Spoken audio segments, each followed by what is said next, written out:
Father, help us to go through this teaching which has been revealed by you to man. It is not a man-made system, but it is you who has revealed it through the apostles to us. What has happened after Jesus' death on the cross, and how you have worked a way for man to be saved from hell and experience heaven as his eternal home, a free gift from you. Help us to understand this truth and apply this truth in our life, so that not only we are set free from all captivity and bondage and curses, but also we are able to teach others the truth and bring this light of the gospel everywhere we go. Thank you and praise you for this, in the glorious and mighty name of Jesus. Amen. So, Paul is saying this to the people of Galatians. I marvel that you are so soon removed from him, that is Christ, that called you into the grace of Christ unto another gospel.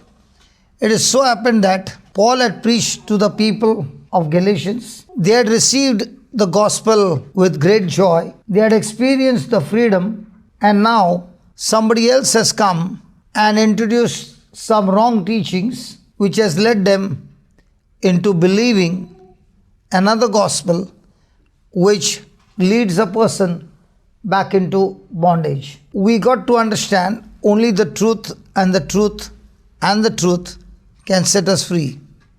Satan knows that when a person understands the truth, he cannot stop that person from living a victorious life. So he is not going to deny the gospel, because he knows if he makes people deny, it's difficult. But what he will do is, he'll add some more things in the gospel, so that people get deceived by the lies that he has added, and through which man will begin to believe the lies and get destroyed. Example, even in the Garden of Eden, he asked Eve a simple question. Did God tell you not to eat the fruit of the trees of the garden? Something very simple. And she said, God told us to eat it, but this one tree, we should not eat it, because the day we eat it, we will surely die. And the devil is a liar. He doesn't have the stuff to tell the truth, because to tell the truth, you require faith. To tell a lie, you require fear. So, the devil is he has only one power, and that is to introduce lies. That's why he's called as a father of lies. He introduces lies all the time, causing impurity and deceiving people. And that's how he deceived Eve, and from Eve he deceived Adam. And they did not know that by disobedience they would lose everything in life. And they lost the Garden of Eden. Not only that, first thing, they lost their relationship with God. And now God, who loves mankind, wants to bring back man to his original, where God and man can worship each other, fellowship with each other, face to face, in spirit to spirit. Praise God. So Paul is saying, I am totally surprised that you who started believing the gospel, came out of bondage, came out of slavery, came out of curses and bondages, came out of your addiction, came out of everything of the devil, and now you came out not by your self-effort, but you came by the grace of God. Now, the gospel is a gospel of grace. But when a person is preaching you any other gospel other than the gospel of grace, you come under curse. For example, in the Old Testament, a relationship with God was based on performance. For example, if you do good, then God will be good to you. If you do bad, God will punish you. Have you heard that before? Yes. Have you been raised this way? That God is like a policeman. You got one policeman here without a uniform. He is always with us to see who is doing a mistake so that I can book him. So let me keep law and order in the place by keeping my presence all around. So there is no relationship, there is only fear.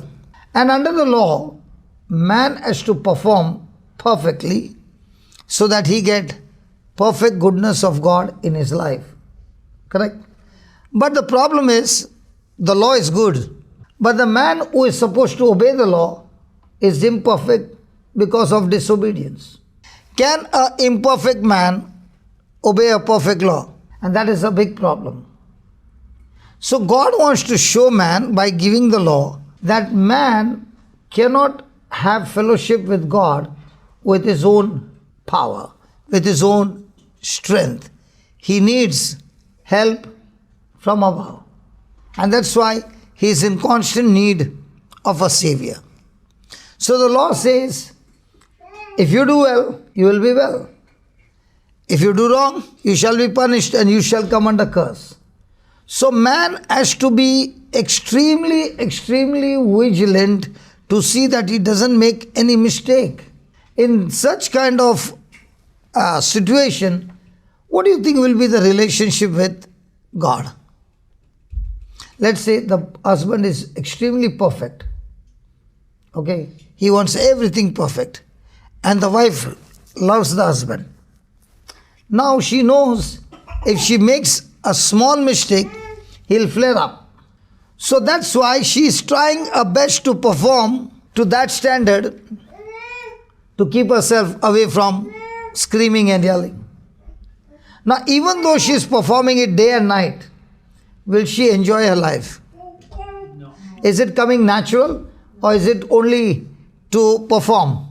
So what do you think will be her life? Fearful. And that's what is the relationship of man with God. God is demanding us many things, and because of our imperfection, we cannot keep it. The end result is we come under self-destruction and curse. And that is why God wants to teach man. This is exactly what we are studying. I have the laptop. I have all the system. That system is there. Only this fellow. Oh, it's working now.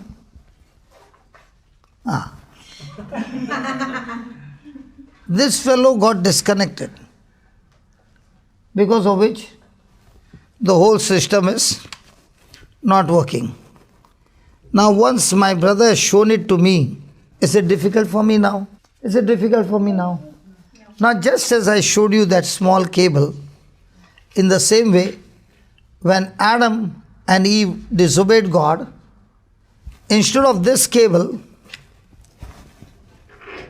which is a connection with God, has been removed, and Satan has introduced his cable called sin in mankind, and man being sinful because of that cable, even though man looks to be the same from outside, but from inside he is missing the presence of God, the holiness of God, the fellowship of God, and man has now corrupted nature because of Adam's sin. So even though man wants to live a life of righteousness, his life has become selfish, which throughout the day he thinks about myself.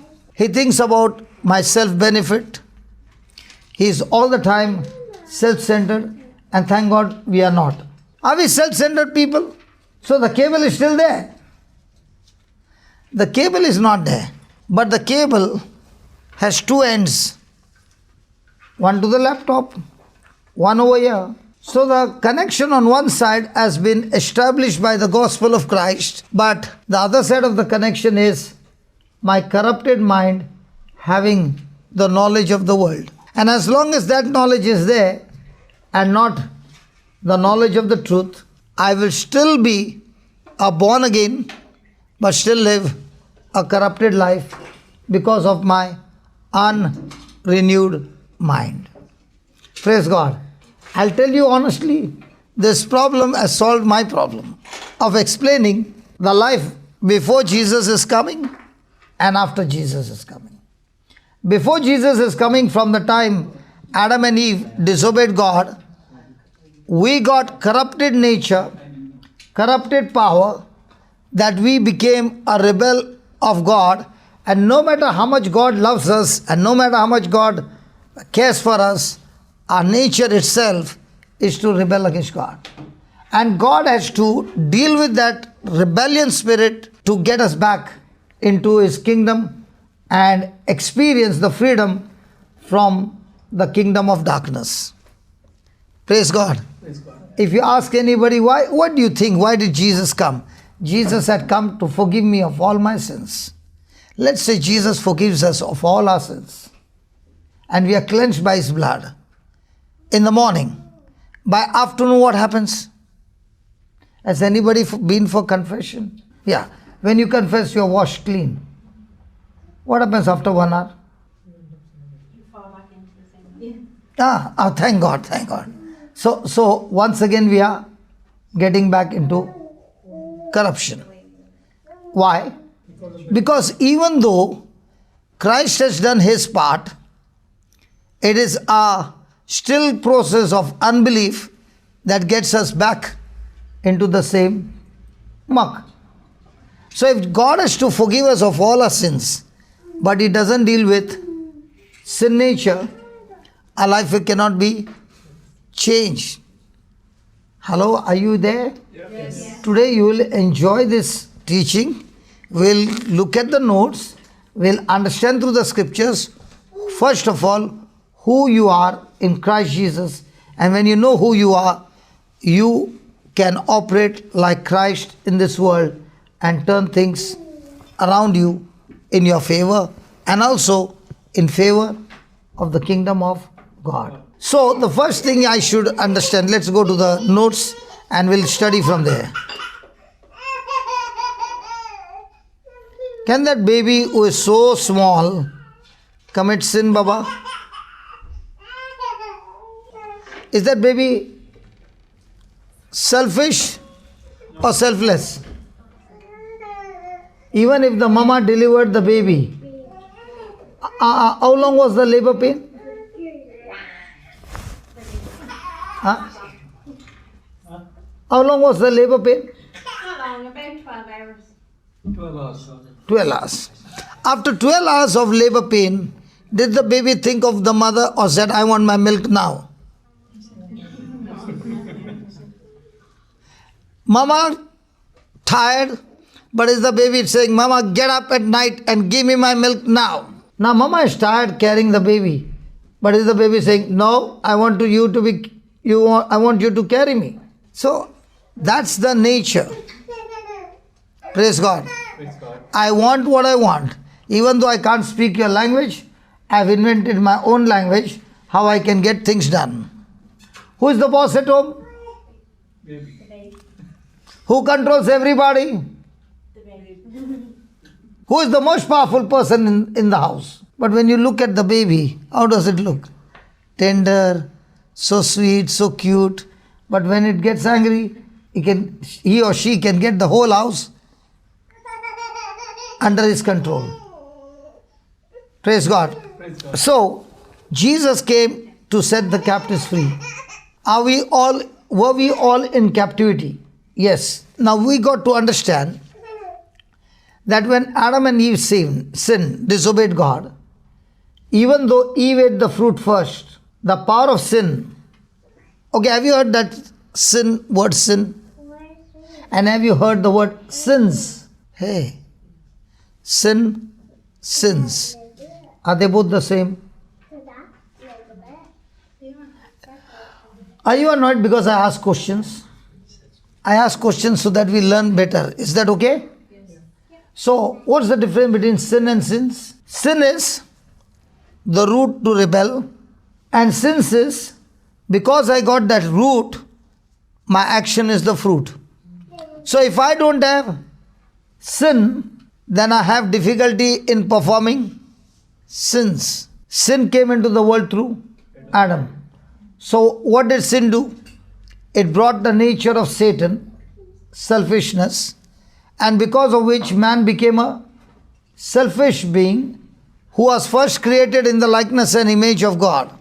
What is the nature of God? Love. What is the nature of man? Love.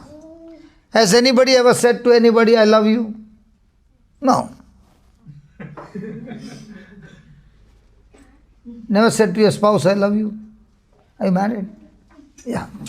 Never said, I love you? I do. Do. Every day. Every day. Good, good, good. Every day. Mark that. Every day.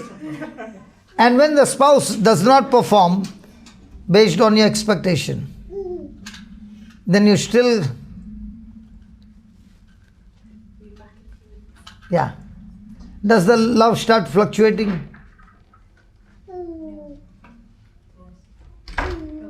No negative emotions at all. Well, for me, he's much more clingy than he's the one asking me to say it. So he's saying to me, "This is the way you greet me. I love you." So you are I Miss just Perfect. responded. Good. No, I'm not Miss Perfect, but I'm just responding. Okay, to okay. whatever. Regarding your husband, okay. What about the colleagues and all? Do you treat them the same? Now, the nature of God is love, means God is love, means no matter how you perform, His love for you remains the same. His love for us remains the same. It's never based on performance. And that's why you find that when Adam and Eve sinned, disobeyed God, and they found that they were naked, they covered themselves with fig leaves. Now, what they covered with fig leaves is religion created by man to feel that he is all right. But in the eyes of God, he was not. And that's why God came in search of Adam and Eve and even asked them, Adam, where are you? And what did Adam say? I'm naked and I'm afraid of you. Now, why is Adam afraid? Why is he finding himself naked? The same Adam was created in the likeness and image of God. He had no understanding of shame. There was so much of holiness in him that he did not even know he was naked. He was naked from the beginning. But now when he got the nature of Satan, he found himself that is naked, and for the first time the word came, I was afraid. And the first thing God asked Adam and Eve, who are you talking to? Did you eat that fruit that I told you not to eat? Why, God did not know, he knew it. But the word fear came into the world the first time when Adam sinned. And God even asked him, who are you talking to? Who told you that you are naked? Now in the same way for us, we have the truth and we have the knowledge of the world. Which knowledge do we take every day? And what happens when you have taken the knowledge of the word and you have other knowledge bombarded to you? For example, there are some symptoms. Can the knowledge of Dr. Cause fear? Can Mr. Google, not Mr. or Mrs. Google? Somebody said Google is Mrs. I said, how do you know? Simple, when you ask one question, she gives you so many options. Sorry about that. Okay, now can a person in that, to get the knowledge, go to Google and search for the symptoms and diagnose and see what Google has to say about those symptoms? Yes. Can somebody do that? Yes. Yeah. Have you ever tried that? With Yeah, the yeah. GPT, that's the new thing now, the artificial intelligence. So after getting all that knowledge, your faith has increased, right? It depends on you. It depends on you on how you will take it. Now, after getting all that knowledge, you are encouraged, you are motivated, you are strengthened. Yeah? When Google gives you all that symptoms, information. So your formation of faith increases, of fear increases. Fear, you become more afraid. Fear increases. And the same person goes to the same Google and says, for all these sicknesses, can you give me relevant scriptures? Now what happens? Now faith increases. How many people do you find who go to the same Google and ask him questions, questions? What do I do when I have these situations through the scriptures? People ask for scriptures? No, The other side. no, yeah, not a lot. Then when they learn and get information on the other side, Yeah. are they formed stronger or totally broken? Even if those things have not happened, they are already imagining those things have really happened. Yeah. Yes. It's scary. Now, scary, okay. Why do people do that? Because their nature is still the same. Okay, I'll give you an example. There's a cat and there's a pig. Will the cat all the time go into the dirt? It will always keep itself away from the dirt. Will the pig keep on cleaning his skin? No. No. So why are they both different? And extremely contrasting. So man was created in the likeness and image of God with the nature of love, and that love was what Jesus showed us in spite of not being making any mistake, in spite of always being good to everybody, okay, yet he was falsely accused, falsely judged, and even the judge said, I don't find anything fault in him, I find him innocent, that's why I've decided to let him go. But when the people said, not Barabbas, but we want Jesus, and what should I do with him? Crucify him. How can a judge say he is innocent and then give a judgment, crucify him? But in all this, do you find Jesus using his power and authority to destroy those who came against him? Do you find Jesus still, his love for them has no variation, it's still on the top level? And that is love. Love is, no matter what you do to me, I still continue to be good to you. So first thing, remember that Jesus came to set the captives free. He breaks the power of cancelled sin. Now, how does he break the power of cancelled sin? One. And how does the devil always long to keep us slaves? We'll learn this. How does this happen? In Romans 5, let's start with 20. Moreover, the law entered, that the offense might abound. Moreover, the law entered, that offense might abound.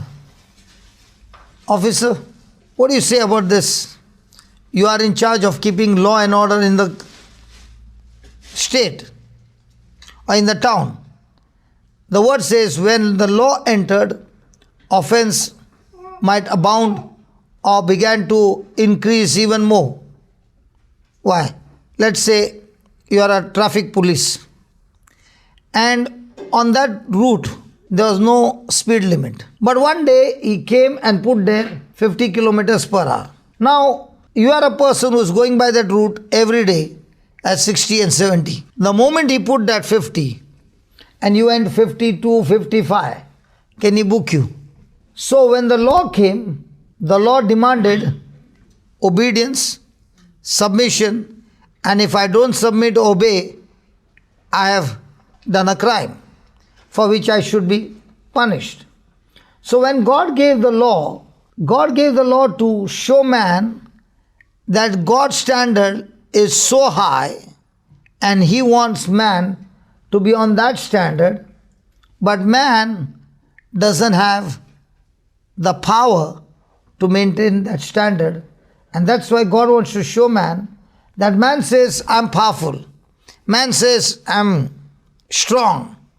But God wants to show him that no matter how much you try, you cannot reach God's standard because your nature itself is the fallen nature. So law was given to show man how miserable he is. No matter how much he works hard, he can never be perfect by his works.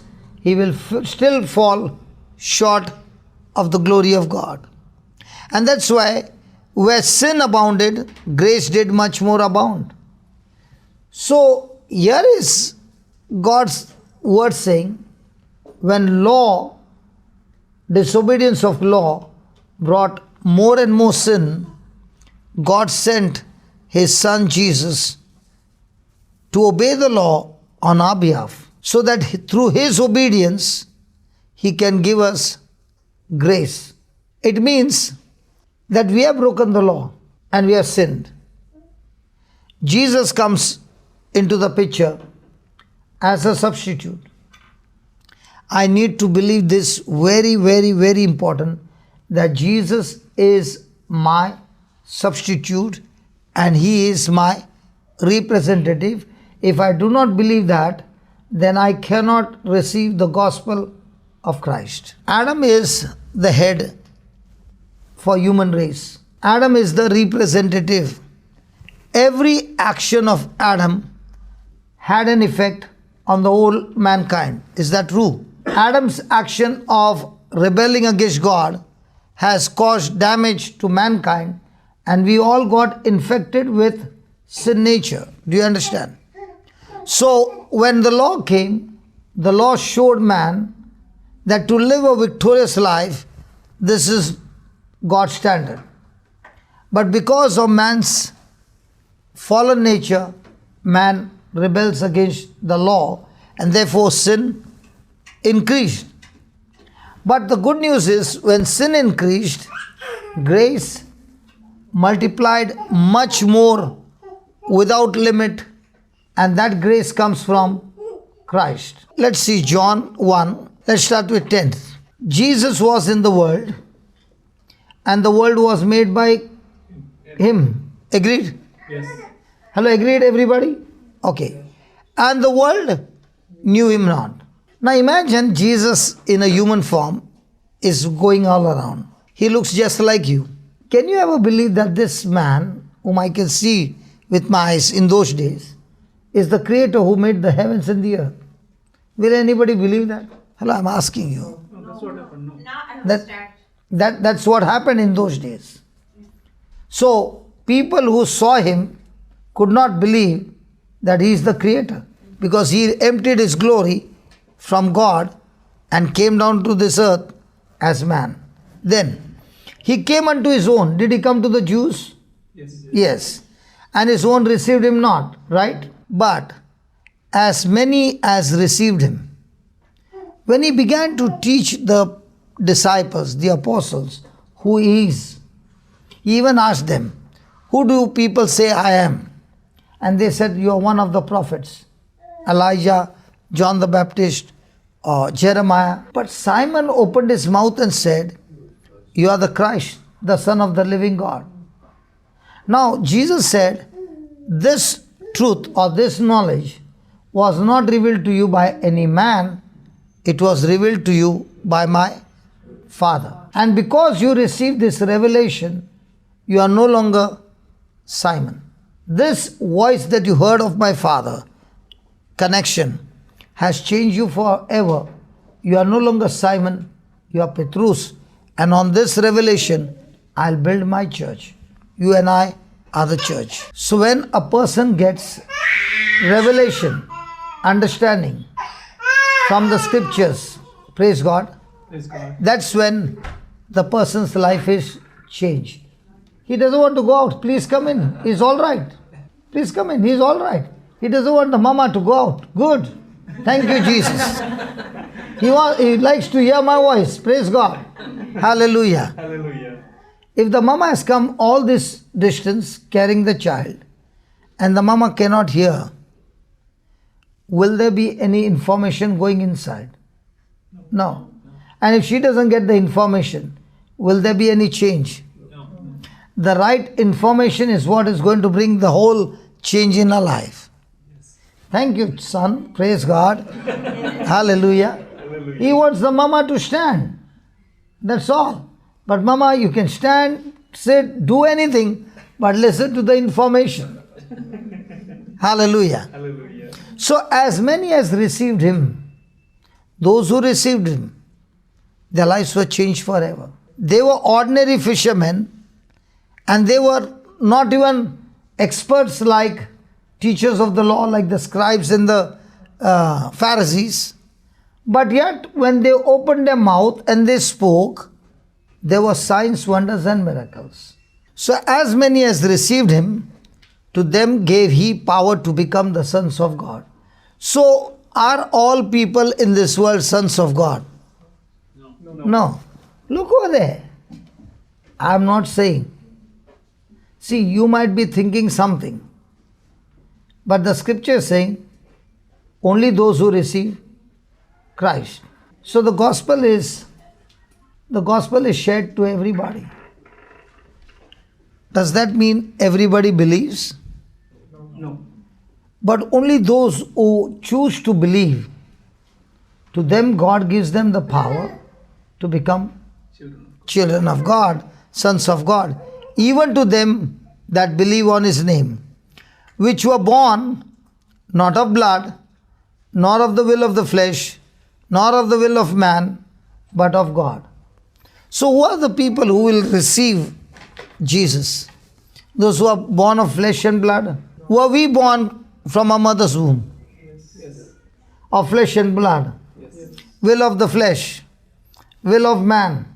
Yes. But now we are no longer born from flesh and blood, but we are born of God, and that is called as born again. Unless I am born again, I cannot be in the kingdom of heaven. And that's what Jesus said to Nicodemus. No man can enter the kingdom of God unless he is born again.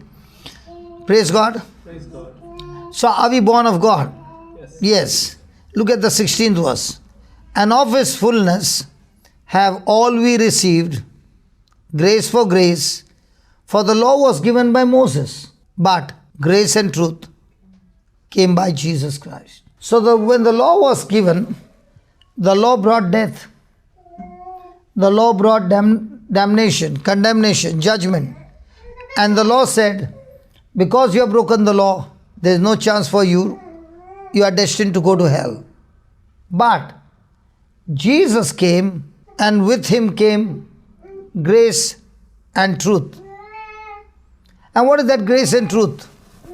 All that Jesus did as a substitute for us is pure gift of God, the grace of God, by which hell gets cancelled and heaven becomes our eternal home.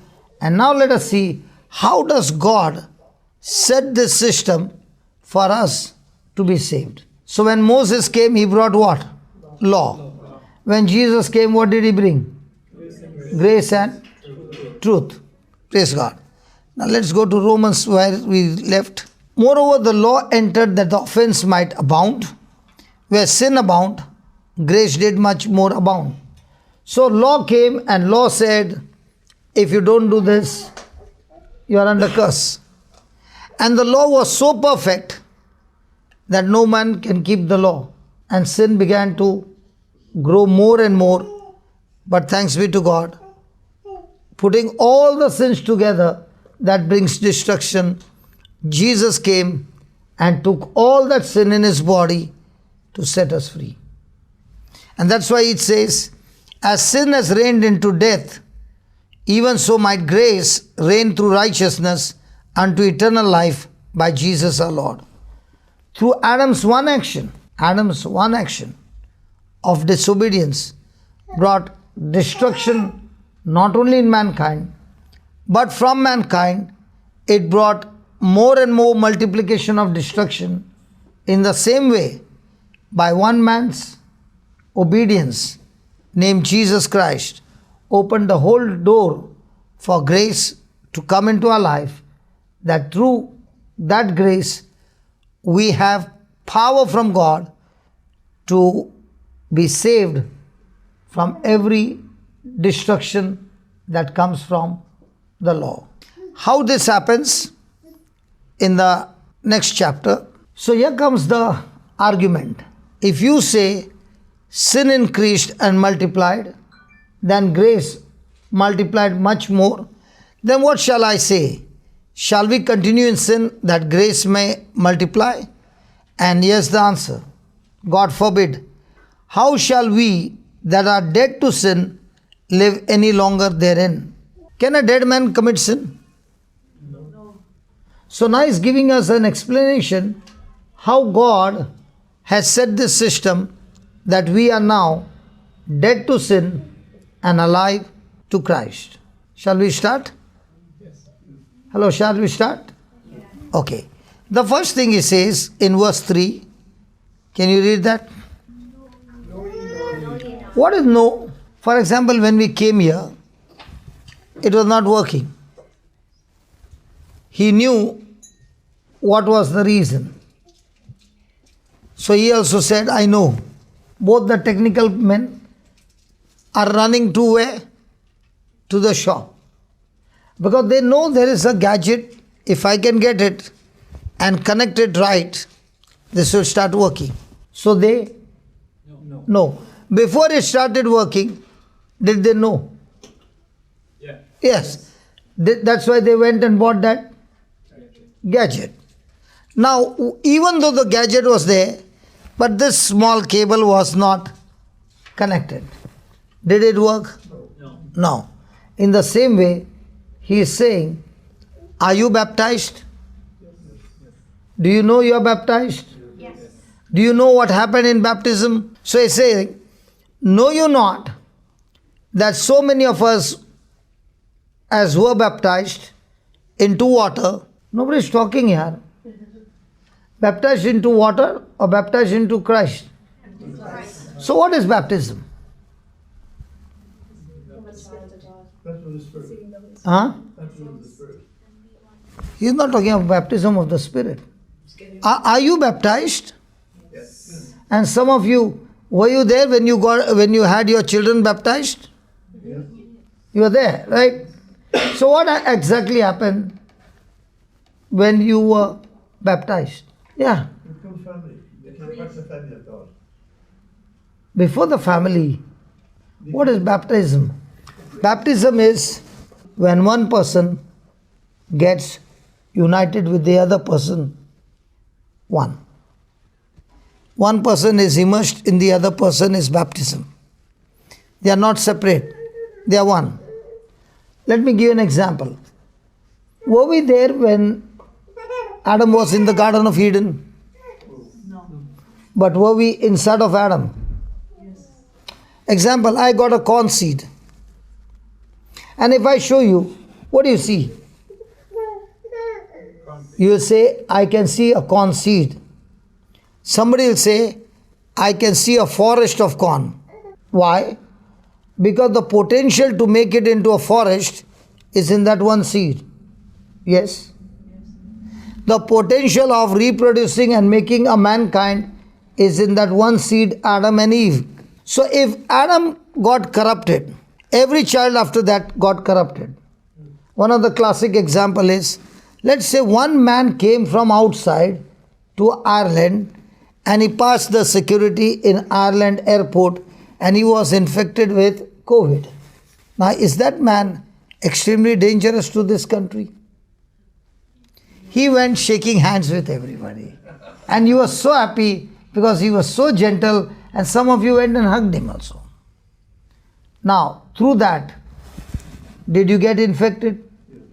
So was it your doing or his bringing? So just as you got infected because of this person contact, in the same way, I believe that that's why he says, do you not know that many of us who are baptized into Christ, in other words, when I receive the gospel of Christ, I choose to believe that when Jesus was born and he lived on this planet earth, I was in him united, just as I was in Adam united. So Adam's action made me a sinner. In the same way, Christ's action makes me righteous. So he says, do you not know that so many of us who are baptized into Jesus Christ were baptized into his death? So when Jesus died on the cross, where were you? With God. Aren't you finding this very strange?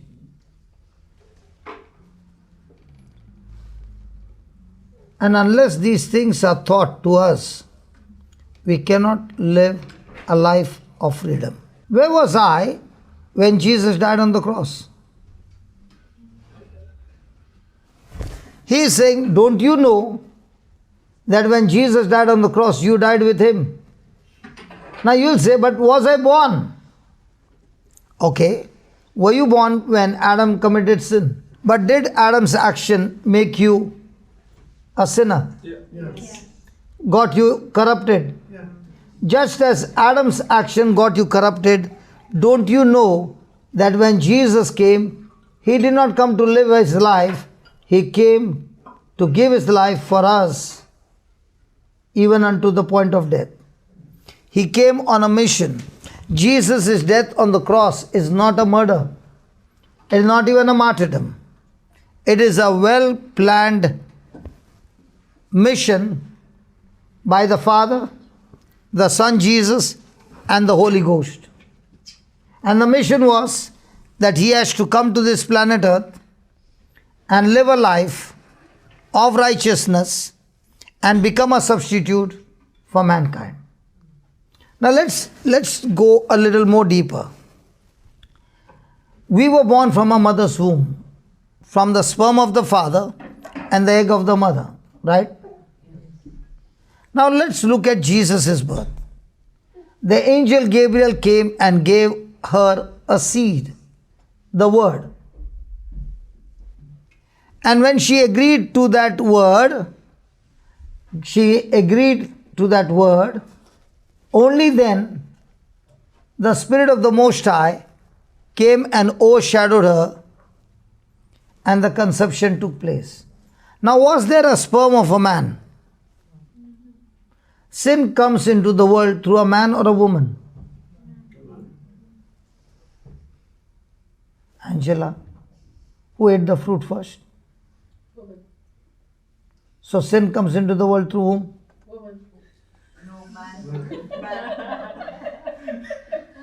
Who made the blunder? The woman. Blame came on whom? We can wash our hands down. It came through man because the commandment was given to man, you shall not eat the fruit of this tree of knowledge. Was Eve created at that time? No. But was Eve inside of man? Yeah. Did he know it? No. So remember, the nature to rebel comes from man, not from a woman. And every child is born through the sperm and the egg. But when it was Jesus' birth, was there any sperm? No. So was he born with sin nature or God nature? God nature. So one man has got the nature of God made out of the dust, Adam, and another man has come from heaven through the word and through the spirit. Both of them have got no sin nature when they were born. Adam is not born, he is created complete. Are you following? Yes. So this man disobeyed God and the whole mankind was sold into slavery and Satan is the master. So here is another man come to this world who Satan is not the master. His father is his master. He is God, but he has to fight this battle not as God. He has to fight this battle as man, because man disobeyed and man became a sinner, a slave. Another man comes to the rescue, complete as man with no sin nature, and he has to fight the battle. And what is his battle? Fight the battle even to the point of death, but be obedient to the law. So Jesus is being tempted, Jesus is being insulted, abused, there is persecution, there is opposition. The own Pharisees are coming against him, planning to kill him and all that.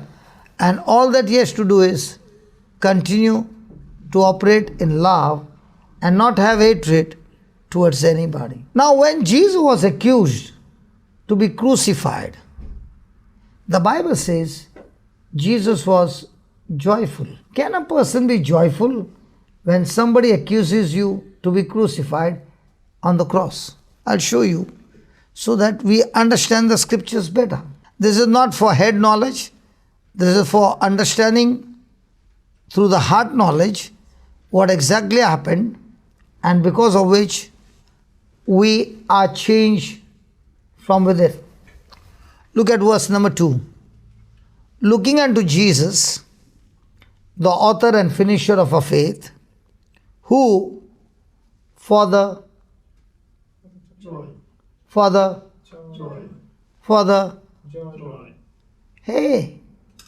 For Jesus, it was the most joyful moment when he was accused and said to be crucified on the cross. And it became more joyful when the high priest opened his mouth and said, when Pilate said, "What do I do now? I want to release, according to the law, Barabbas." So the people said, the high priest said, "Not Barabbas, we want Jesus. I want to release Jesus." No, not Jesus. We want Barabbas. What do I do with Jesus of Nazareth? The high priest said, "Crucify him." There would have been great joy in Jesus when the chief priest said, "Crucify him," because Jesus is offered to God as a Lamb of God. He is the high priest. But when he is offered as a Lamb of God, that lamb has to be offered by a priest. So when the high priest said, "Crucify him," Jesus said, now this sacrifice is acceptable to God, because it cannot be acceptable by the hands of the crowd. It has to be offered by a high priest. But did the high priest know it? Did anybody know it? So many things happen in our life which we look through the information and knowledge of the world and we get annoyed. But if you look at the same information to the information of the Bible, you also will have joy. Let me give an example. Did Peter say to him, "I will not allow you to go to Jerusalem where you will be crucified"? When Jesus said, "I will be crucified, and on the third day I will rise up again." Did Peter take him to the side and rebuke Jesus? Yes. What did Jesus say to Peter? "Get behind me, Satan."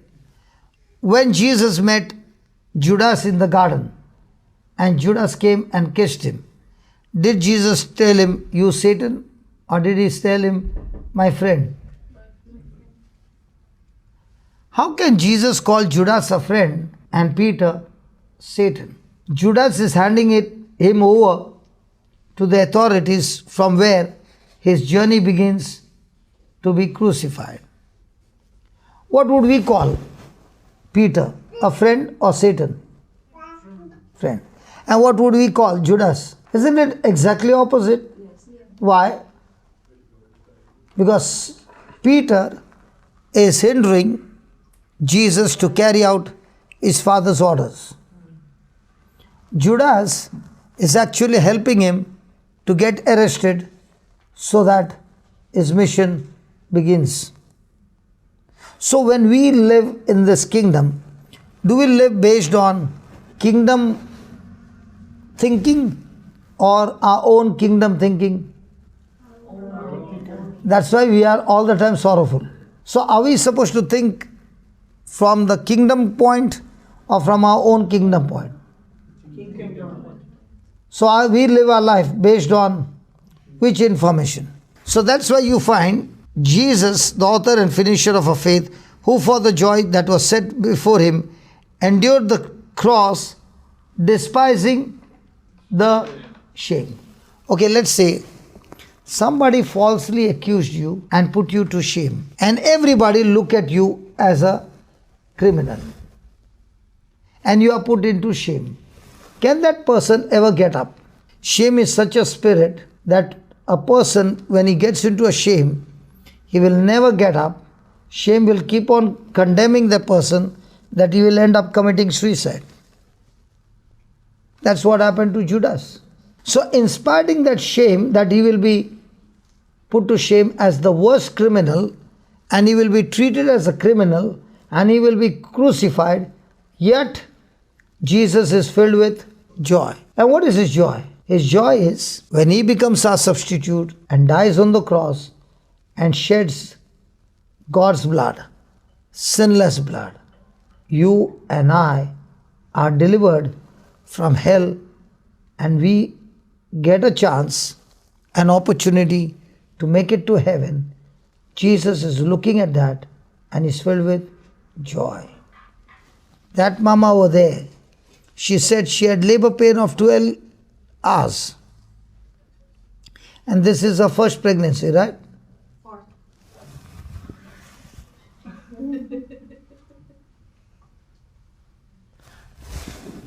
We men, we should understand labor pain means you take these 2 fingers, put it like this and press it. That's labor pain. Because we men don't know. One lady, I asked her, what is labor pain? She said, very simple. Take 1 finger here, press as much as you can, that's labor pain. And if this pain is for 12, 13 hours, we can bear it. Some of the women are looking at me and saying, if you get a taste for 1 minute, you'll know what is labor pain. Now, in spite of that labor pain, once, why is she going for the 4th time? Because her focus is not on the labor pain. Her focus is on the result after the pain is, I will get the baby to play for my lifetime. That's why she never quits the process. She never tells the doctor, I can't bear it, terminate. No. She's ready to go through those 9 months. 9 months, 9 years. I forgot. Praise God. Now that she knows, even though she can't see the baby, that after 9 months, I'll get a baby. Is her focus on the baby? That's why she is full of joy. And once she gets the baby, the problem is over. Then comes the real journey to get the baby, to grow the baby, and to get the baby on the right path. But is she willing to go through the whole process? Yes. In the same way, Jesus is looking at all of us as his babies, and he is full with joy. He is saying, this is the time of my labor pain. I'm ready to take that Good Friday as my labor pain, but on Sunday, Easter Sunday, I will find all these babies for whom I shed the blood will be all moved from the kingdom of darkness to the kingdom of light. How is he going to do it? This is what he says. Romans 6 verse 3. Do you not know that many of us who were baptized into Jesus Christ were baptized into his death? That means we died with Christ. Therefore we are buried with him by baptism into death, that like as Christ was raised from the dead by the word of God. Do you know when he created the world? He created by his word.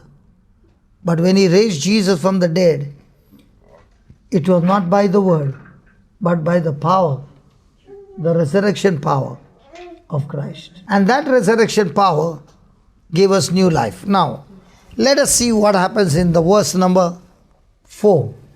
If a wife loves a husband very dearly, but one day the husband dies, will she still be living with the dead body? No. She loves her husband. Will she keep hugging the dead body? For how many days? The first thing is, she can keep the dead body for 3 days, but after that the body will start stinking. Will she want to stay there? So will she see to it that she'll bury the body? Yes. So what does the death mean? Supposing a person has got cancer. All his life he wanted to get rid of cancer. But the moment he died, what happened to the cancer? The cancer also died with him. In the same way, I got to understand when Jesus died and I died, my sin nature, which I got from Adam, also got crucified with Christ. And when Christ was crucified and died and buried, the cancer also got buried with me. In the same way, the sin nature also got buried with me. And on the third day, when God raised Jesus from the dead, the same God, along with Christ, also raised me by his resurrection power, the glory of the Father. Even so, look at that verse 4. Even so, we also should walk. So we who are baptized, do we believe that I died with Christ? I believe Christ died for me. But do I believe that I died with Christ? And if I don't believe I died with Christ, then I am not buried with Christ. And if I am not buried with Christ, then I am not resurrected with Christ. That means my sin nature is still there. This is not man-made story. This is the truth that comes from the scripture. Let's take it this way. Satan is an owner and man is a slave. This owner can make his slave work the way he wants as long as he can. But the day the slave died, can that master make the slave work? No. So what is death for the slave? Freedom from the master. And that is why Jesus had to die to save us from slavery of Satan. And that's why he says, do you not know this truth? And if you don't know this truth, remember, you will live all throughout your life as a slave of Satan. You will live all throughout your life with the nature of sin. But if you know who you are and what happened with you through the baptism in Christ, then the first thing you'll know is my old nature got destroyed on the cross. And now when Jesus was raised, I am no longer raised with the old nature. The nature has changed into Christ's nature. And that is the victory on the cross. That is why Satan hates the cross. He hates the knowledge of the cross. Because unless I know my right, I cannot enjoy the new nature of Christ. I will still live like the old person. And that's why he says, even so also should walk in newness of life. Now, in our life, we are more focused on the new life that I have received through Christ or the blessings that I can get through Christ. Where are we more focused on? The blessings. Blessing or the truth? The blessings. Are we more concerned about the kingdom or are we more concerned about myself? Myself. So will anybody enjoy this freedom that God has given us? On one side, God has given us the freedom from sin with Christ's nature. On the other side, my prayers are all about God bless me, God protect me, God prosper me, God heal me, God deliver me. Which one should I focus more? Okay, let me put it this way. You went to a shop and you bought a garment. And after buying the garment, they said, do you know, when you buy one, we give you one free. Will you be happy? So you go for the second one and you take that which is free. And then you go to the shop, when you have to make a payment, you tell that person, no, I'm not going to pay because it's free. The first one I don't want to buy. Will you agree? No. No. Why not? You said one is free, but are there conditions? Yes. What was the condition? You buy one, the other one comes free. All our prayers are about take that one free. If you buy that one free, that one. If you believe that Jesus died, Jesus was buried, and Jesus rose from the dead, and you were also raised from the dead with the new nature of Christ, then all the blessings of God is your inheritance. The whole of heaven is your inheritance. But the first thing is, do you know and do you believe what Jesus did for you on the cross? And from the time you come to know that everything of heaven is your inheritance, you don't sweat for it, you enjoy it. Let me give you an example. The father and the mother earned with hard work a big property, and they have got a child. And the father and mother died. They can't take the property and go. So who gets the property? The neighbor's children. Who gets the property? The children can't get until they prove that they are the child of the family. So do they have to present the documents? Or you get it by default? After all the documents are presented and the council looks at all the documents, then they transfer the property and register the property in the child's name. Is that right? Yes. Do we have the same when it comes to the kingdom of God? People who believe that now through Christ I have been adopted in the family of God, hell has been cancelled, sin has been nailed on the cross, sin nature has been nailed on the cross, and I've got the new nature of God.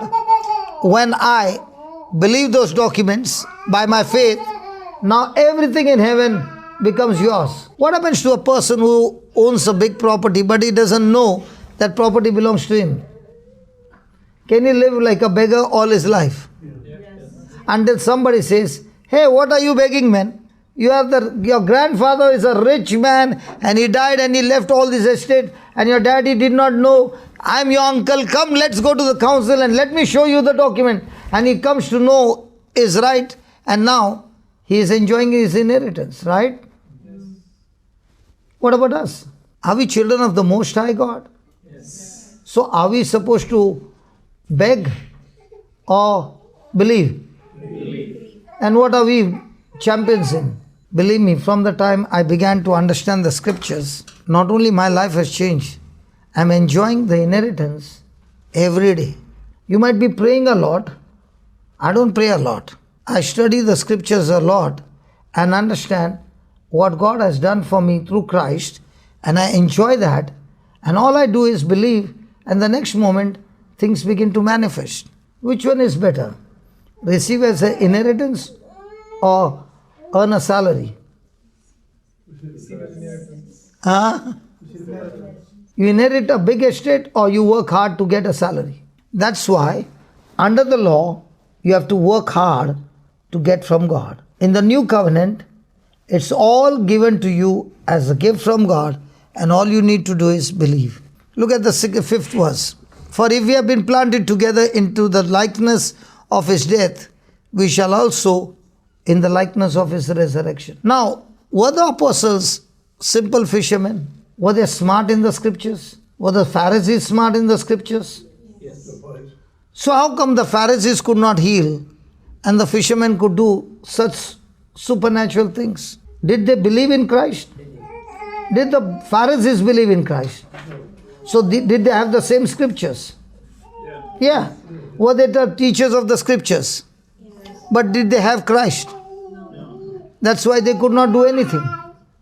So those who are in Christ and believe what Christ has done for them, are they going to live a natural life or the supernatural life? Which one are we living? So how much time do we need to spend to know the truth? Because those who know the truth sets them free. So what is the truth? Now what you heard over there, is it a fact, a history, something that has happened, historical? or something that is the truth. Was Jesus actually crucified? Yes. Is it a fact? No. Yes. Was he buried? Yes. Did he rise up from the dead? Yes. Have you seen it? No. Then how do you know? You believe the scriptures. And when you believe the scriptures of those things that are written, it gives you the faith to believe. So if you say, I believe, but you have no knowledge of the scriptures, you are believing with your sense knowledge, not the Bible knowledge. And the Bible knowledge is what gives you the power. The Bible knowledge is, even if everybody goes and says, oh, everybody is on one side and you are standing on the truth, on the word of God. Do you know who wins? So in the world, majority wins. No. No. In the world? Yes. In the world, in election, who wins? Majority. Majority wins. In the kingdom of God, Truth. the truth wins. So on the broad gate are all people who have different kinds of knowledge and different kinds of things which they believe the truth. And you are the person on this side believing in what the written word of God says. And these people are all on the other side. And you are the only person on this side. Will you win? Yeah. That's all. It doesn't bother who is coming with me or not coming with me. Even if I'm alone, it's okay. Because I'm relying on what the written word of God says. I'm relying on the true gospel of Christ. And anyone who believes in the lies other than the gospel that God has given, you will be a loser. So day and night, do I need to dig into the Bible to know the truth? Or do I believe what somebody is preaching? Because everybody is able to make an error. I'm able to make an error. But when you look at that scripture, and the scripture speaks to you, is that scripture asking you, are you willing to agree or disagree? The choice is everybody's. People who disagree can think that I'm on the right side, but end up on the wrong side because they did not agree. The Israelites, they came out of Egypt. God brought them out. They came with joy. They passed through the Red Sea and they got victory because God was with them and gave them the victory. But in spite of all that, were they able to enter the promised land? What was the reason why they failed? They did not believe. So verse number 6, knowing this, that our old man is crucified with him. The old man is the old sinful nature, the carnal nature that we got from Adam was what? Crucified with him. That the body of sin might be destroyed. So the Bible is very clear. Your body is neither good nor bad. It's neutral. If I think from my carnal mind, then the same body I can use it for sin. If I think with my spiritual mind, then the same body can be used for the kingdom of heaven. So according to the word, is this carnal mind already crucified? So now my battle is to get something from God or to change my thinking. So how will you live a victorious life? By working hard or change your thinking? And what do? Supposing somebody is sick, that person who is sick is working hard to get a healing from God. Yes. But is the Bible saying you work hard so that you can get healing from God, or you believe hard to get what is already yours? So we Christians work hard to get something from God, or we Christians believe what we already are given by God? Is healing given to us, or we ask God to heal us? It's given to us. There's a big difference. Because God says that by His wounds you are already healed. So if I'm already healed, am I using this body by praying hard to get my healing?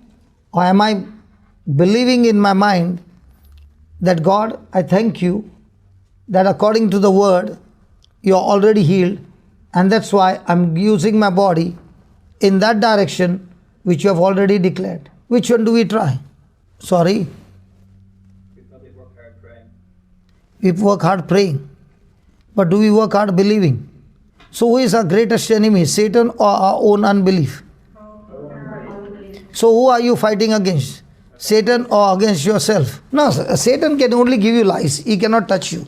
So what's my battle? Against lies or against Satan? So if my battle is against lies, how much am I pumping inside the truth? So he's saying that our old self is crucified with him, that the body of sin might be destroyed. Henceforth, we should not serve sin. How does a person serve sin? He first has to think, and then only he can serve sin. If his thinking is right, then his believing is right. And if his believing is right, then his action is right. And if his action is right, then the harvest is right. But if his thinking is wrong, then his believing is wrong. His decisions are wrong, his actions are wrong, his harvest is wrong. So, all my life, I put more and more time, investment to check if my thinking is right. And who gets me on the right thinking? The scriptures. For he that is dead is free from sin. Do I believe I'm dead to my old nature? Okay. You came to India on a tour. And you don't know my language, neither you know my script. And the bus stopped at the hotel to have food. And I told you all, the washroom is on the left side and the restaurant is on the right side. And you all went. And when you went there, it was written in Hindi with no diagram. Now all the men and the women, which side will you go? Left or right? Right. I'm asking you a question. Right. The right side. Right? Yeah. We don't know where to go. That's the right one. You don't know where to go. But one lady came out of the left. Now where will the ladies go? Left. Why not right? Huh? Because they saw the lady. Because they saw. So what? You saw the lady, so what? Because you know who you are. That's why you will go in that direction. In the same way, if you know you died in Christ, then you know your nature is no longer the old sinful nature. You got a new nature, and the nature is Christ. Every decision in our life is based on knowledge. And the knowledge that you have, at that moment, if you are processing the knowledge, based on that processing the knowledge, we make decisions. If you know through knowledge, then you are moving in the direction that you know, right? So he's saying, now that you know that you are dead, you are free from sin. Now that you know that you got Christ's nature, you are free from sin. Now if we be dead with Christ, we believe that we shall also live with him. Knowing that Christ being raised from the dead dies no more, death has no more dominion over him. For in that he died unto sin once, but in that he liveth unto God. Likewise, the word reckon means consider. So first thing he says, do you know or do you don't know that you died with Christ? And when he died and God raised him, he has got the new life. And in the same way, in him, you also have got new life. Now what's the second step he's saying? Consider. So when you are standing there and a lady comes from the left side, do you just go or do you consider first who you are? Now if I tell you, you look like a boy to a lady, will she get confused? Why not? Because she knows. So if I tell 100 times, will she get confused? No. Why not? Because she knows. In the same way, do you know you have a new nature in Christ? And because you know, now consider yourself to be dead unto sin and alive unto God through Jesus Christ our Lord. So I have a sin nature which has been nailed on the cross, but through Christ he has given me his nature, and not only that, with this nature I am still baptized in Christ, And therefore, He is the one who gives me the new life. I'll give you an example. Today when I wore this shirt was dead. But after I wore it, it has become alive. Can you see here? Anything is there? Now watch this. Are you ready? Hello, are you ready? Yeah. All those on the camera, watch this. This shirt was dead, but now it's become alive. I tell this sleeve, go up. Did you see the sleeve go up? Come down. It has come down. But before I wore it, I could not tell the sleeve go up. It would not move. But now it moves. Are you not surprised? Let me show you again. Both sleeves go up. Both sleeves come down. Right sleeve go up. Left sleeve go up. Right side sleeve come down. Eh? It's happening. And you're not surprised because you're saying, that's your hand that is doing it. I can see your hand. In the same way, my thinking, my actions are controlled by Christ who gave me the new nature and He lives inside of me. That's what He's saying. Do you believe Christ is in you? Yes. Do you really consider that? Those who consider will be talking to Christ every moment and saying, I'm alive unto God. I'm not alive unto me. Now my ambition, my focus, my goal is not me. My ambition, my goal is, God, this body has been purchased by you. It doesn't belong to me. You purchased with your own blood, with your own life. Now tell me, Lord, what's the purpose for me on this planet Earth? What is my assignment? What is my job that you want me to do? Okay, let's take some example. After Jesus' death, did Peter say, I'm going fishing? No. Yes. Yeah, he said, I'm going fishing. And did he go alone or did he take the whole gang? He took the whole gang and they went fishing. Why do you think he went fishing? Because he believed this 3.5 years that we stopped our fishing, we were believing when he becomes the king, we will have some position. And forget about the kingdom, the king is dead and our 3.5 years of labor is also gone. I don't know about you. My dreams are over. I am going fishing. What about the others? They also followed him. Okay. They went fishing the whole night. And there was a stranger in the morning standing at the shore. He asked them, how much fish did you get? Did you catch any fish? What did they say? None. So every labor without Christ is none. And there the stranger is telling, lower your net now. Have you ever met a fisherman? No, we Indians, we meet fishermen, very common, because we go to buy fish from a fisherman. What about Europe, Ireland people? You go to the shop, right? Have you actually met a fisherman? Goa, the fishermen are well-mannered, well-disciplined. My God, their attitude, their love is so perfect. Mangalore, no? She's from Philippines. There is fishing? Yes. And the fishermen are well-mannered people. Because they would like you to buy there. They're the So they are never with abusive language. It depends. It depends.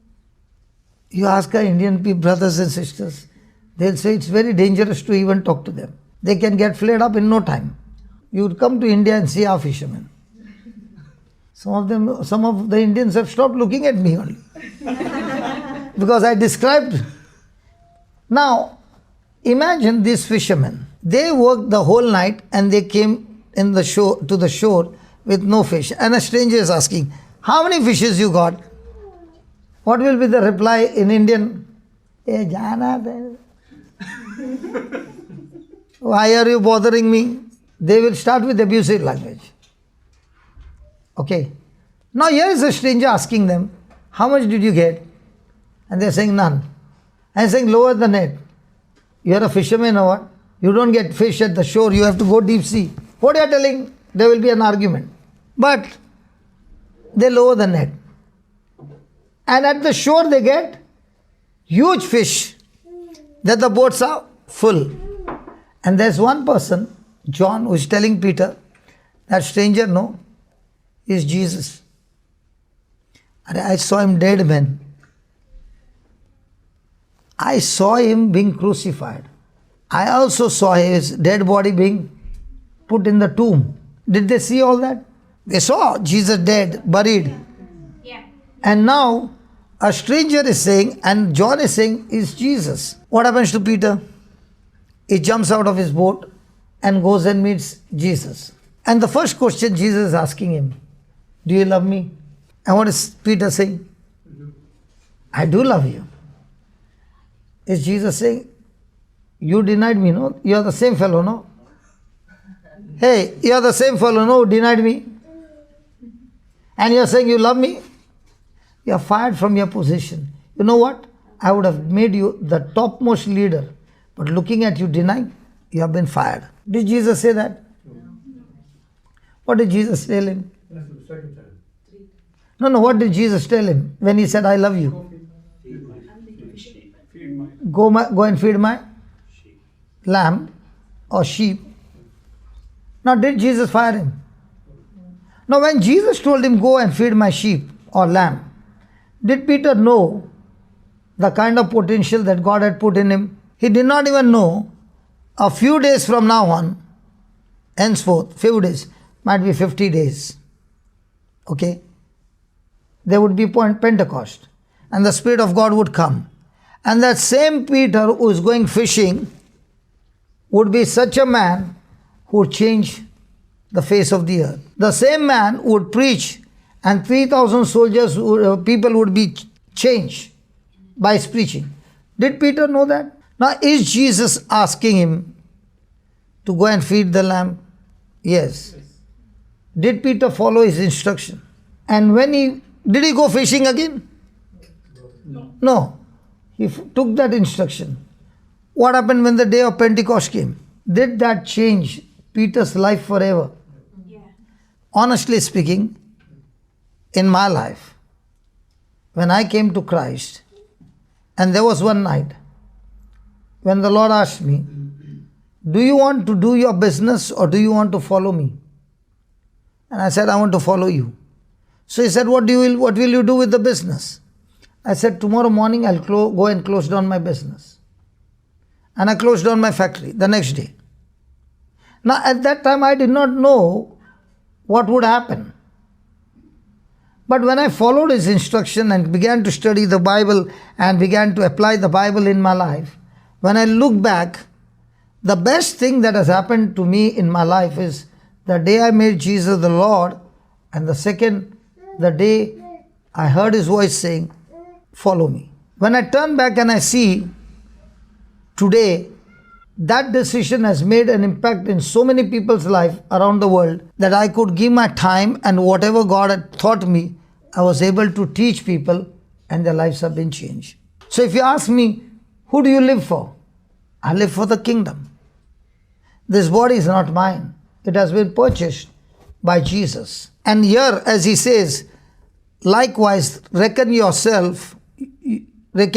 yourself to be dead. So, to my old life, I am dead. To my new life, I am alive. And I am alive in this new life. And in this new life, I am alive unto myself, or am I alive unto God?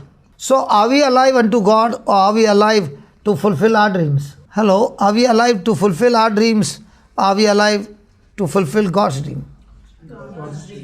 Now somebody will say, that means I should leave my job. No, I never said that. You can be on a job.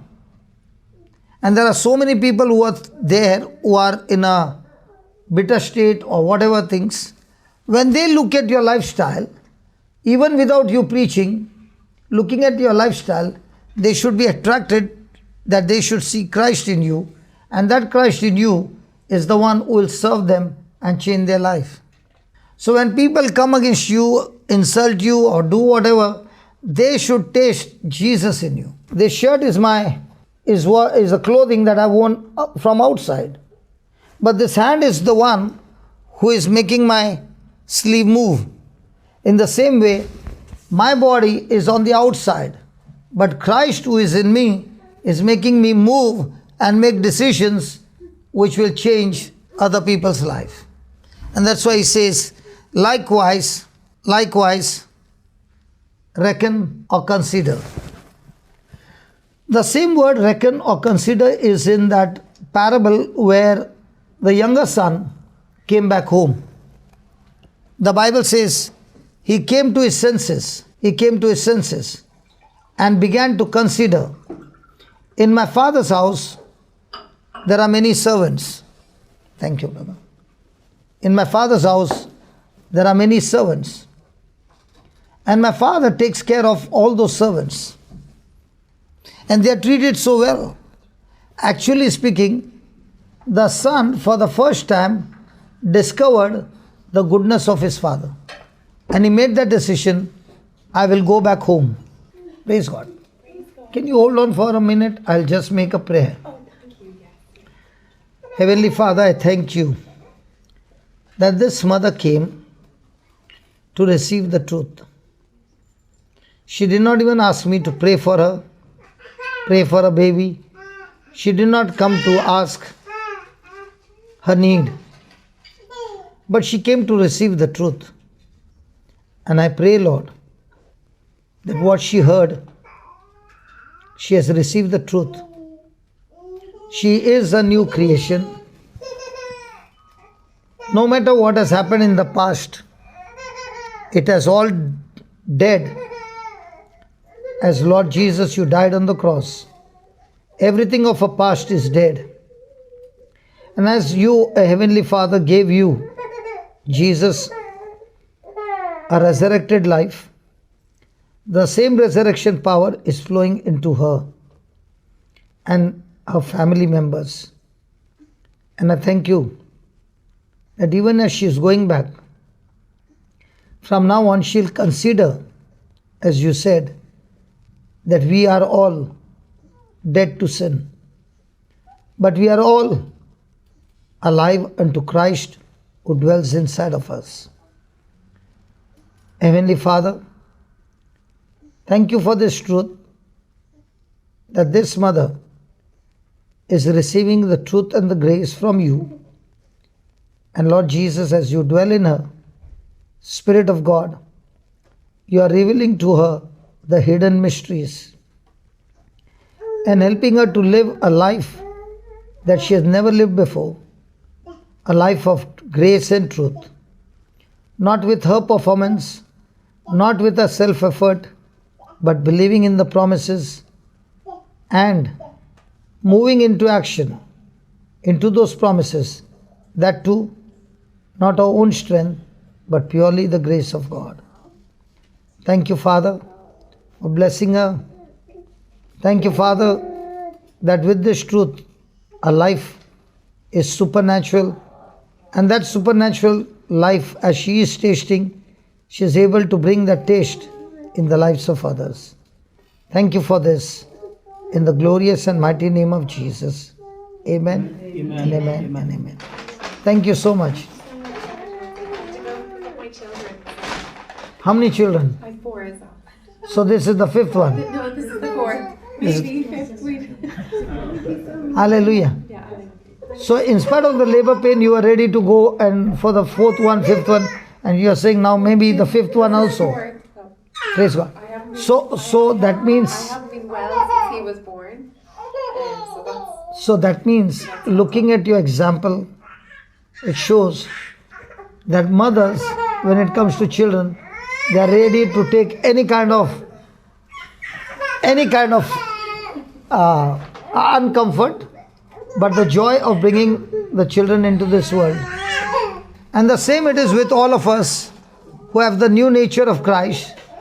Every trial, we turn it into joy, because through that joy, we are able to bring more and more souls into the kingdom of heaven. Praise God. Thank you. Isn't the mother and the child an excellent example? And because we have got a new nature, considering ourselves will live unto God through our Lord Jesus Christ, it means that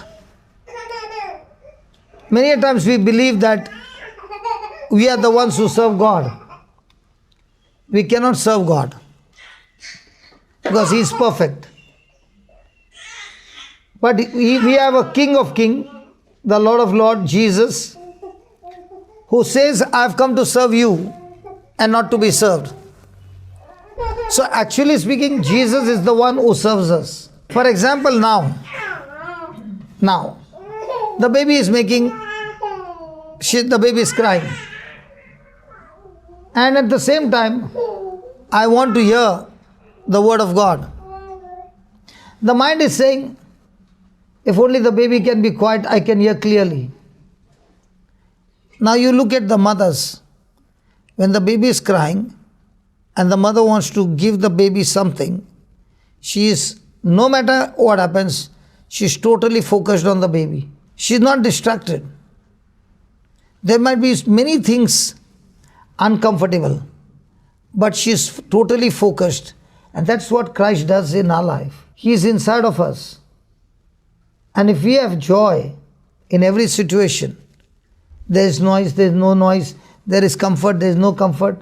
Lord, help me to focus on what you are speaking through this brother. That when I understand this, I am also filled with joy. And with that joy, I shall practice to live this life every day. This body always wants comfort. But now I am learning from you, Lord, that this body which is demanding comfort, I will use this body to comfort others. And in that uncomfort that they are going, my body will surely be uncomfortable. But I am learning from you how you comforted yourself through your Father's will. And that is Christian life. Considering ourselves dead to our carnal nature and alive to Christ's nature. And if I don't consider, then I cannot enjoy what Christ has already done in my life. Why are people depressed? I used to be a case of depression myself. Because when my focus goes on myself, other than Christ, I might have everything in life. But if I turn my focus from Christ to my situation, circumstances, or whatever trials I'm going through, in no moment I'll be in depression. The enemy's job is to get me distracted from Christ to myself. And the more and more I focus on myself, the more and more I'm depressed. And the more and more I focus on Christ, who has promised me, no matter what happens, I will be with you. I will never forsake you. I will be with you till the end of time. If a person believes that, a person is never depressed. I love you with an everlasting love. All these Jesus' words, when I keep on focusing, I walk in victory. Praise God. Praise God. Hallelujah. Hallelujah. So are we called to consider? First thing he says, do you not know? And once when I come to know the truth, second thing he says, are you going to consider the truth?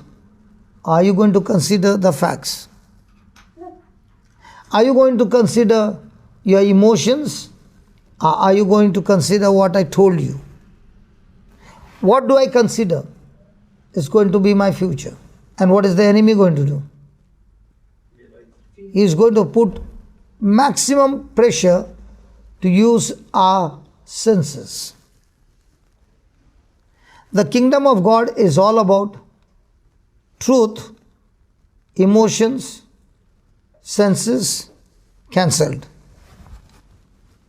Because my emotions can get triggered based on my senses. But if I do not live on senses but on faith, then I consider what the Word of God says. Let's take an example. The boy, the younger son. Jesus gave us an example. He had taken everything from his father and he had wasted it away, and he had become so much miserable that he found a job for himself to look after the pigs, and he had no food to eat, no place to stay. He stayed with them, ate their food, and he is in such a miserable state. Now, to reach this position, was it his father's fault? Was it God's fault? No. So why was he in such a miserable state? His own decision.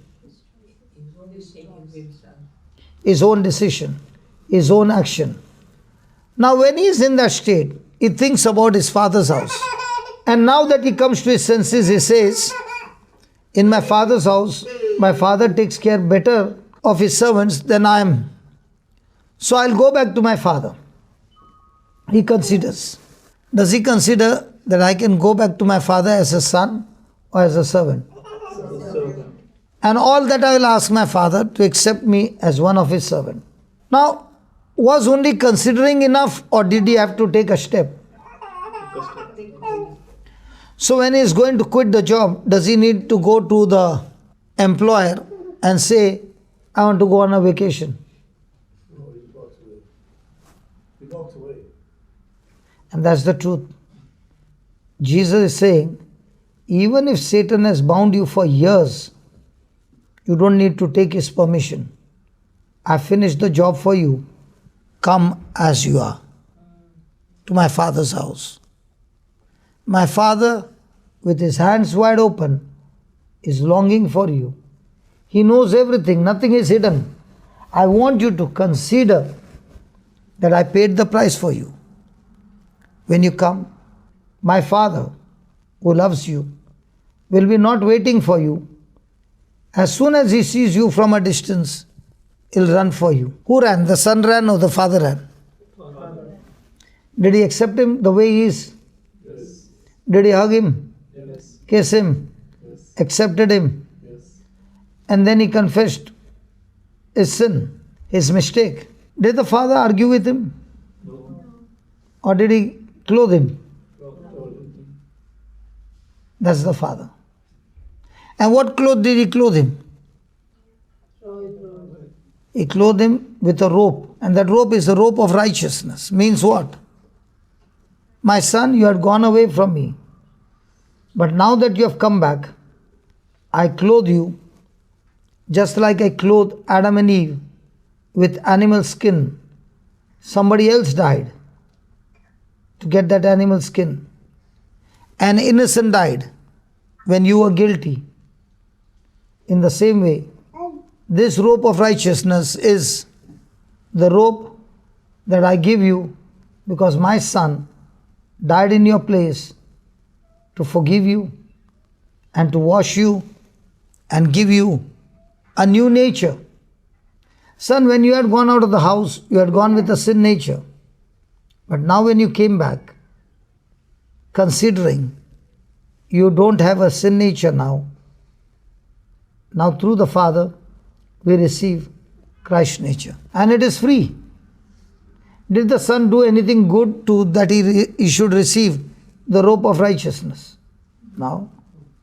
Did he receive a ring? Yes. The ring of authority. That you are my son. Even though you think you are a servant, but in my eyes, you are my son. Did he put sandals on his feet? From now on, I take the responsibility. No thorns, no thistles, no stone shall dash your foot. And I give you the shoes of good news, that these shoes will take you to the ends of the earth, not into the world, but from my kingdom, to share the goodness and the love of the Father. Praise God. Praise God. Can we consider the same? Because when I look at my past life, I can't ever think of living a righteous life. I was an extreme person on the other side, with a knife in my hand, chasing my wife to kill her.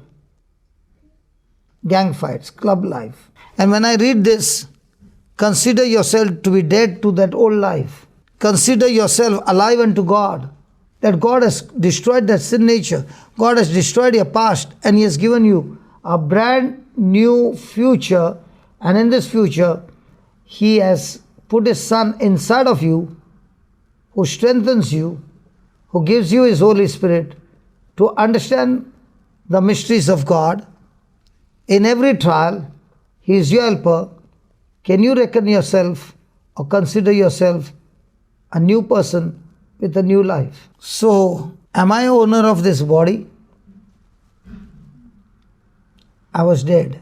He is the one who gave me this life. And if I surely consider it, then will I live my life for myself or for the one who saved me? And that is what he says, consider yourself to be dead indeed unto sin, but alive unto God through Jesus Christ the Lord. Now, is it enough to consider? Even if I consider, will I receive the power? No. The third step, let not sin therefore reign in your mortal body, that you should obey it in the lust thereof. Sin will not keep quiet. He will keep knocking at the door and get you again. He'll try his best to tempt you again in the same area where once upon a time you were a slave. So what's the way out? The third thing, First one is, do you not know? Second one is, reckon and consider yourself dead to sin, alive to God. And third one, yield yourself.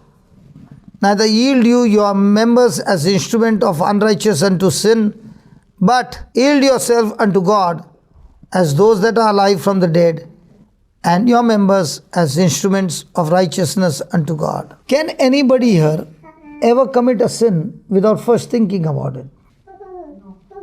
No. So when a thought comes, I have an option, yield to it or reject it. In our old life, we were yielding ourselves to our old nature. And that's why we found this body moving in that direction. But now that you consider yourself a new creation, a new person, with a spirit of righteousness, now, do you have the power to think godly things? Yes. And do you have the power now to reject the ungodly thoughts that you have? So are you going to use that power? Or are you going to rely on your power? There are two things.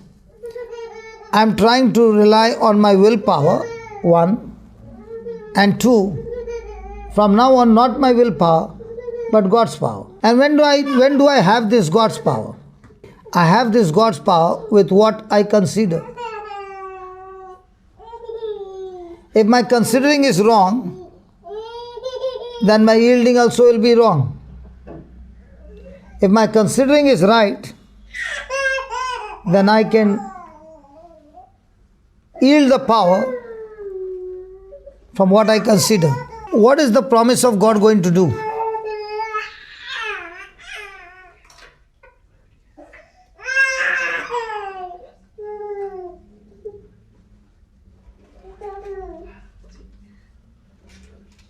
Did you see something? And that's the same way the Holy Spirit does to us. He is inside us. He talks to us. We are born with a carnal nature, but the nature has changed. Okay? But something else has not changed. Our old knowledge has not changed. Because when we were living with a carnal nature, we were attracted to the knowledge of the world. And we have an ocean of information of the world. Now what's the battle? Our battle from now on is, how much of information do I bring, or how much of information do I install of heaven, so that the information of the world starts getting weakened. Let me give an example. You went to the washroom and there's a tap there and you want water to come out. Will you turn the tap clockwise or anti-clockwise? What did you say? Anti-clockwise. Now I asked him so many times question. Did he change his answer? Was there any change in his tone? There was no change in his tone. In fact, he even showed me the signal with his fingers, anti-clockwise. But when I began to ask again and again 3 times, what happened to your thinking? You were not confused, you were sure. But when what happened to your thinking? What if the person turns the tap clockwise? Turn it off. Will he ever get water from the tap? Will he hate the tap for not giving water? No. Will he be angry with the tap?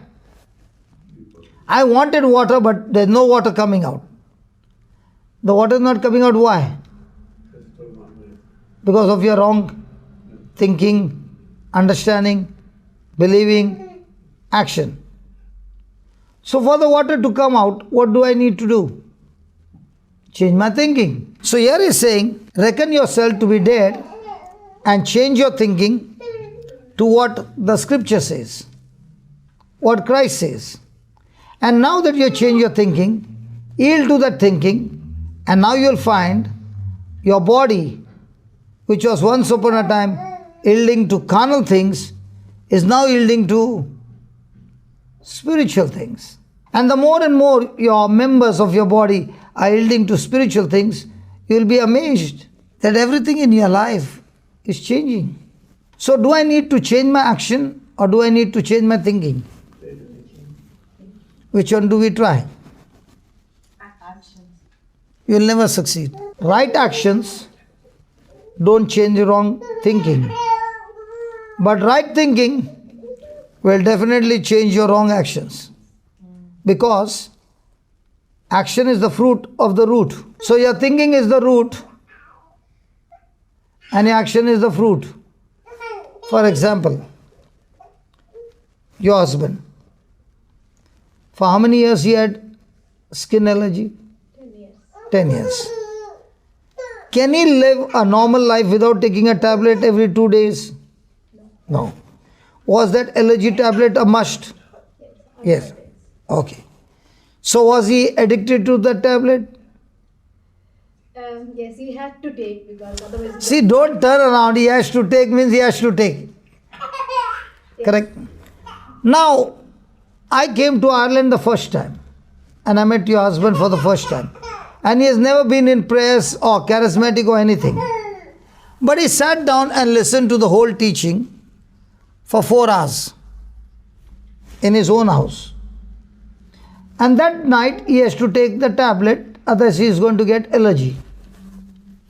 Now listening to the woman with the issue of blood, he had to make a decision. And when he understood how the woman got healed, he made the decision, I will change my thinking from, the woman changed her thinking from bleeding problem to what she heard about Jesus. So that night, he has to make that decision to change his thinking and not take a tablet. And he knows before this experience, he has experienced, if he doesn't take a tablet, within 3 hours, he'll land up in the hospital. He is allergic to many things. So after hearing the word, should he take the tablet or not take a tablet? And the wife is a nurse. She knows medicine very well. Husband is not a nurse.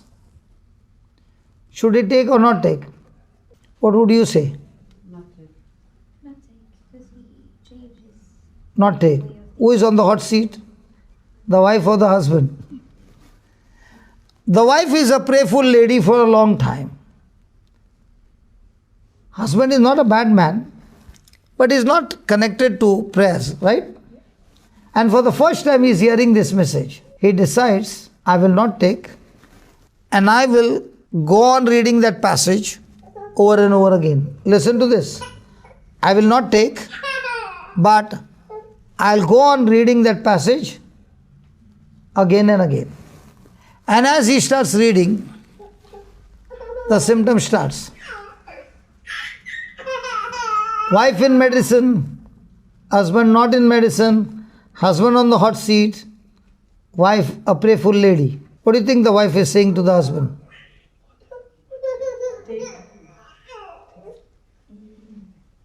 And what is the husband saying? No. I'll bear it. So when the wife sees that he is standing on the word, she quickly changes and moves into his agreement, and they both start. And they are surprised after 2 hours.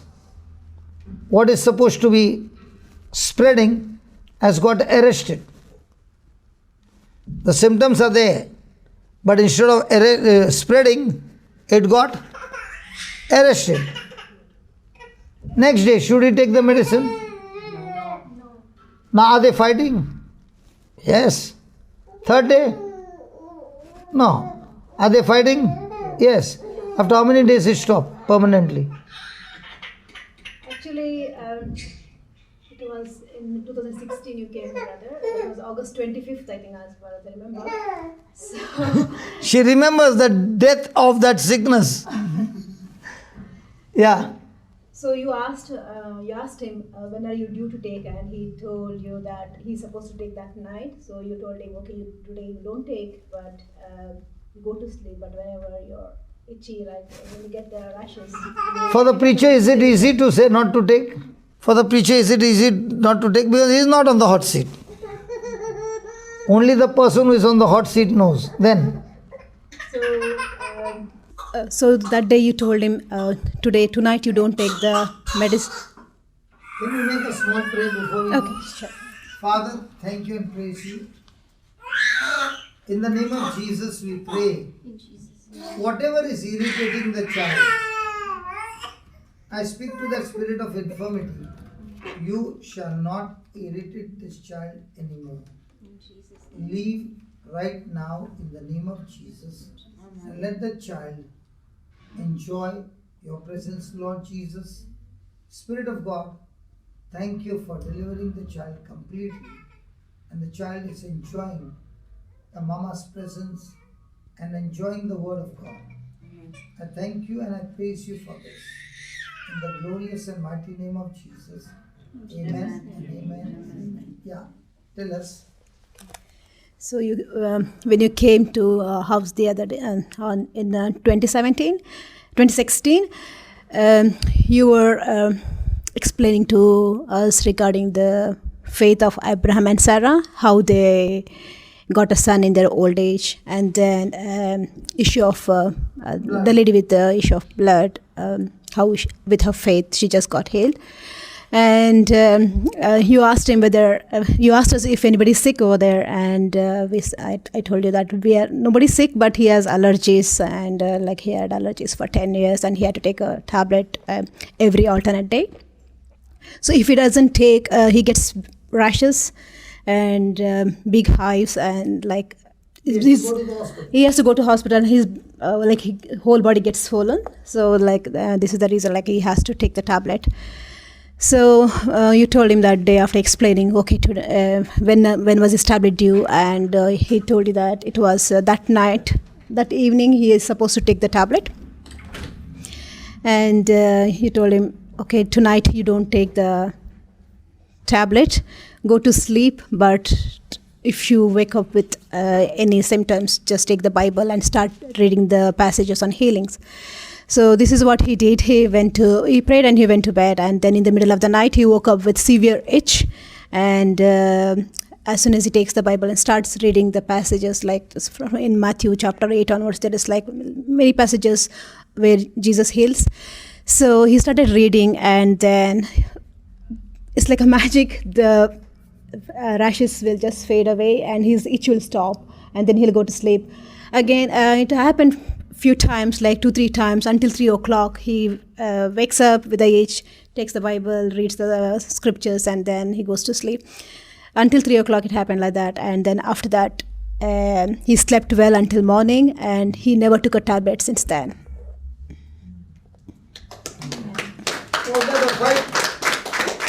Now, did he have to consider the symptom? Consider his experience or consider what the scripture says. So also in our life, do we consider that we have got Christ nature in us? Because whatever you consider is what you will live.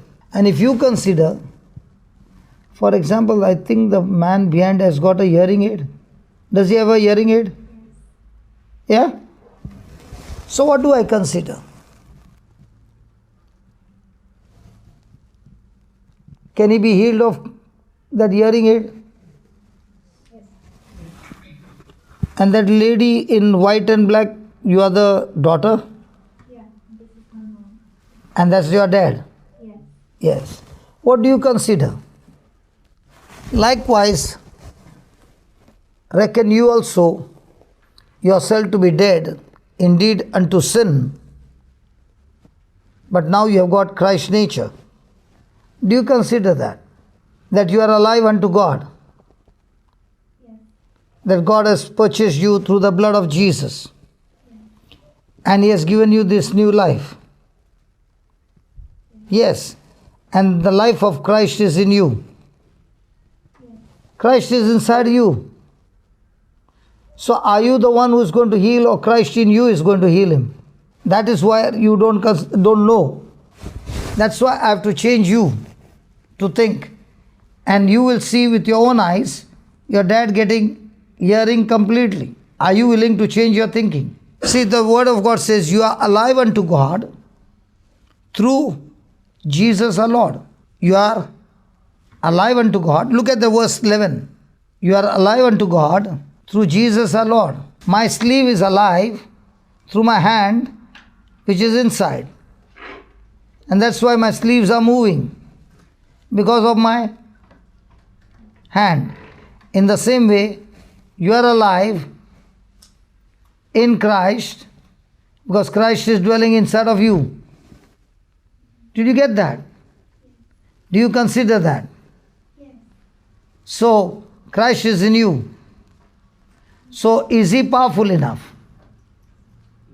Christ is. Yes. Christ is. So, Christ is inside you.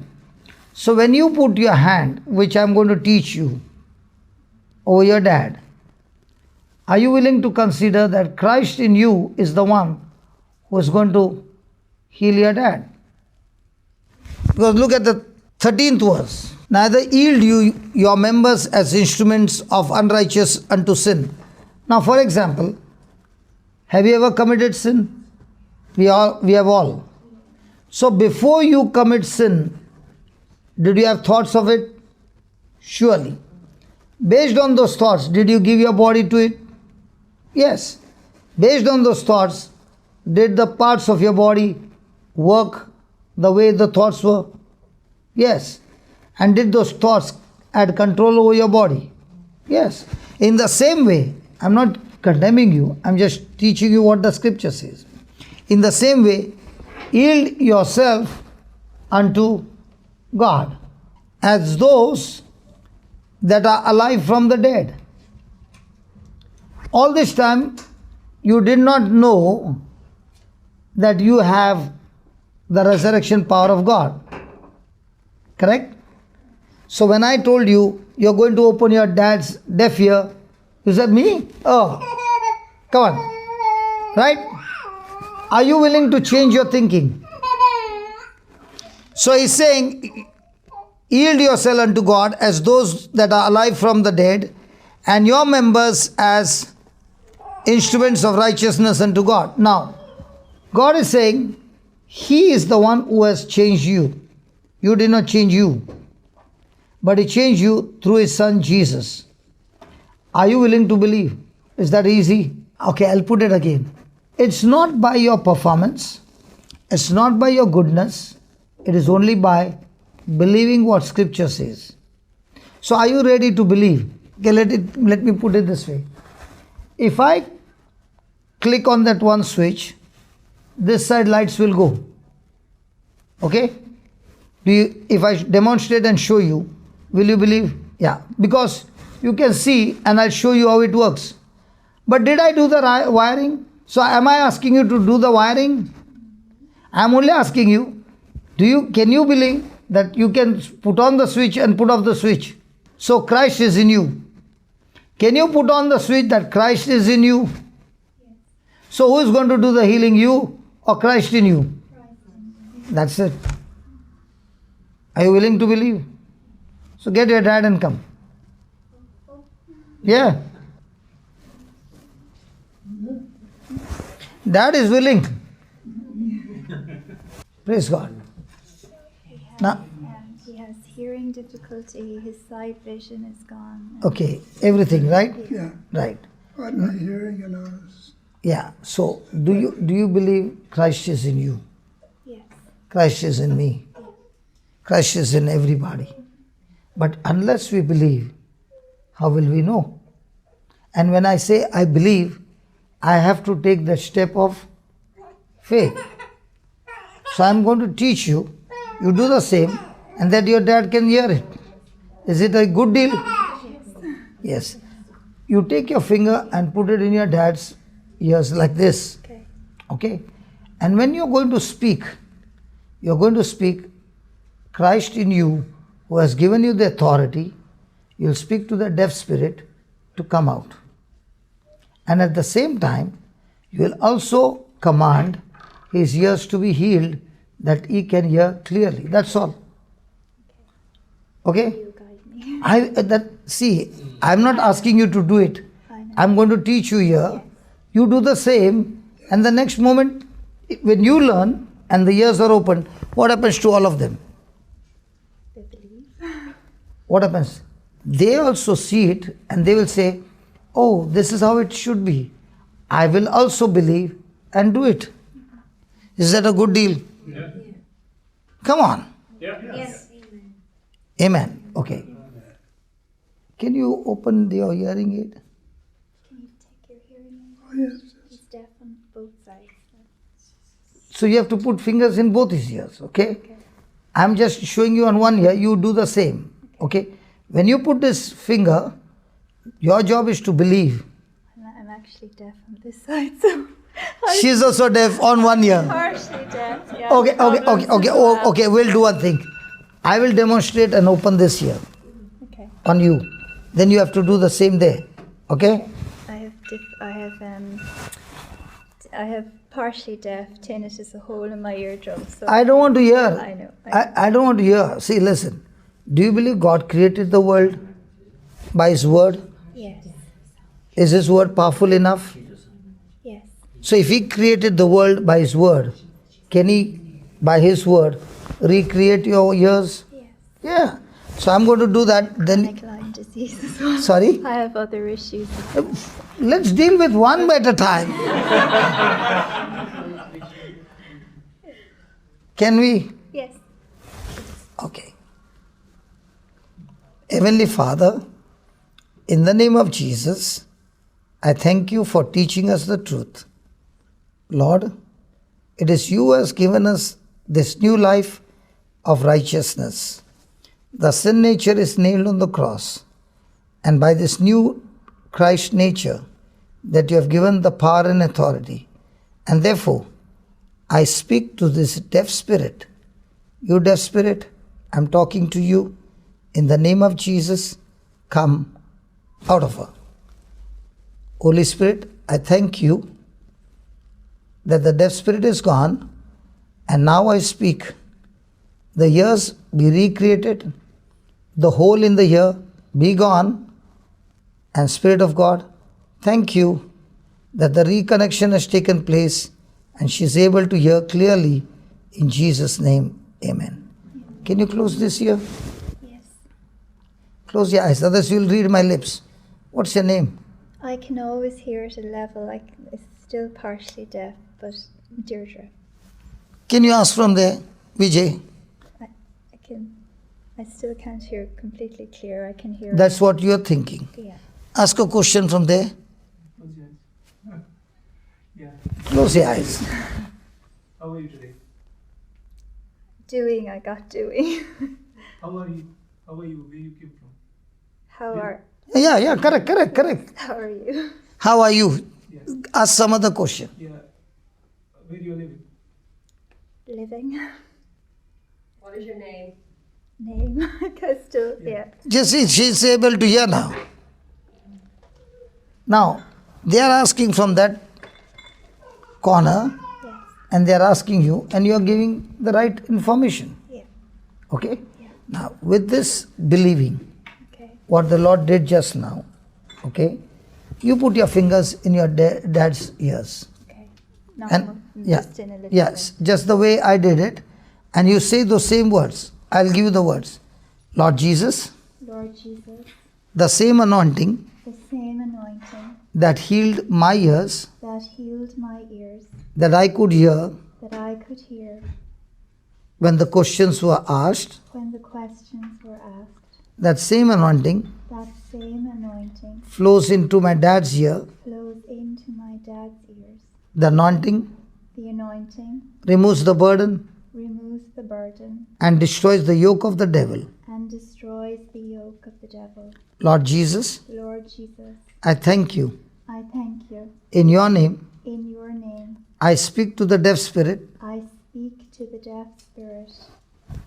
I speak to the deaf spirit I speak to the deaf spirit in the name of Jesus. in the name of Jesus. Come Come out. out. Put it again. And say, Lord Jesus, Lord Jesus, I believe I believe when I said those words, when I said those words, the spirit of infirmity the spirit of infirmity that had blocked my dad's ears that had blocked my dad's ears is gone, is gone, and now and now my dad's ears my dad's ears are completely healed are completely healed, and is set free. and he is set free. I have given my body to you, I have given my body to you, as your word says. as your word says. Now every part of my body Now every part of my body I yield I yield to the truth, to the truth, and this creative miracle and this creative miracle has taken place has taken place in Jesus' name. in Jesus' name. Dad, Dad, I love you I love you, and you are healed. and you are healed. What did he reply? Same. Yes. Now can you hear me? Now can you hear me? I can a little bit more. Yes. Yes. Has it improved? It has. Yes. Yes. Yes. Amen. Now, don't you think this was something so simple? Yes. Yeah. It's the same with my eyes. You say Yes, it is. Okay, we will pray for everything. See, what is very important for me is that before I leave this place, we must learn the truth. And when we give our body to be yielded by God, then every person is able to do the same. Praise God. Now your dad has got cataract eyes? His Eyes. no, he had major operations. His side vision is gone. He can't see at all? His side vision is Seven. gone, and his I'm just seeing like fog in front of me. Mist. Okay. A mist. A mist. Yeah. So you want a clear vision? Yeah. Are you ready? What do I do this time? Do you hate me? Oh Lord, no. No, absolutely not. Or did I put you on a tight spot? No. Are you a child of God? Yes. Yes. Believe Jesus loves you. And Jesus is in you. Jesus is in me. And the same Jesus is using your hands. Remember, not because you are good, not because you are performing good, but because He loves you. And that's the gospel of truth. Yes. This is a gift from God. Okay? Put your fingers on Dad's eyes. Okay. And say this, Lord Jesus, Lord Jesus, I thank you. I thank you.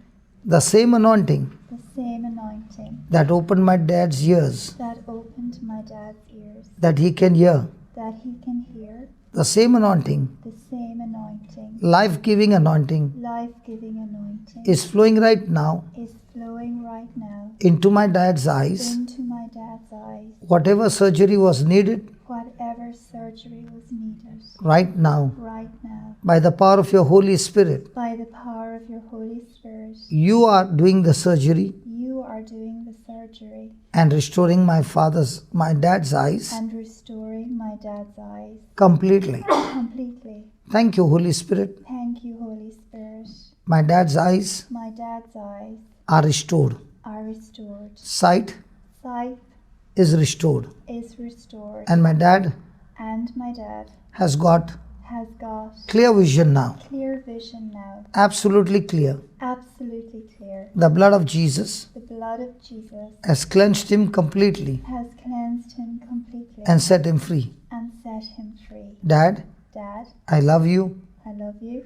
You are healed You are healed and you can see and you can see clearly clearly with new eyes with new eyes in the name of Jesus. in the name of Jesus. Amen. Amen. Amen. Amen. Now, what do you see? Look better now, yes, yes. Can you lay that hand again? Better now than I did. Both eyes. Yeah, you want only one eye to be open? Am I troubling you? No, you're funny. Sorry? You're funny. I'm funny. Hold on. Am I funny? I know, so you're only being funny. So, listen. In the Bible, Jesus prayed for somebody. Yeah. And that person did not get full sight. Okay? Yeah. So, Jesus prayed one more time. Yeah. And that time he got full sight. Yeah. So, your dad got a partial. Yeah. So, do we settle for partial or do we pray one more time? The full. Yeah. One Yeah, more time. yeah. Now she understood. Next time, will you come or will you run away from me? Oh, I'll come. Okay. No, it should touch the eyeball. Okay. Say this, Jesus, Jesus, I love you so much. I love you so much. I never knew I never knew you are inside of me, you are inside of me, waiting for me waiting for me to speak your word to speak your word so that so that you are serving me you are serving me and in the same way, and in the same way serving my dad serving my dad and others and others from now on. from now on. Thank you, Lord. Thank you, Lord. The gospel of grace The gospel of grace and truth and truth has set me free has set me free from all slavery from all slavery and especially the lies of the devil. the lies of the devil. I thank you, Lord, I thank you, Lord, even though I don't feel any power I don't feel any power in my hands, in my hands, but yet I believe the scripture. I believe the scripture. You said, You said, in your name, in your name, those who believe, those who believe, when they lay hands on the sick, when they lay hands on the sick, they shall surely be healed. they shall surely be healed. As I lay my hand As I lay my hands on my dad's eyes, on my dad's eyes, I thank you I thank you that spirit of blindness that spirit of blindness has been cast out has been cast out, and my dad's vision and my dad's vision has become absolutely clear. has become absolutely clear. I do not doubt in my heart, I do not doubt in my heart, but I believe but I believe what I just said. what I just said. It is done. It is done. It is finished. It is finished. In Jesus' name. In Jesus' name. My dad can see. My dad can see. Clear vision. Clear vision. In Jesus' name. In Jesus' name. Amen. Amen. Dad, now you can see. Can you look around? Yes, awesome. Now, they're good looking ladies.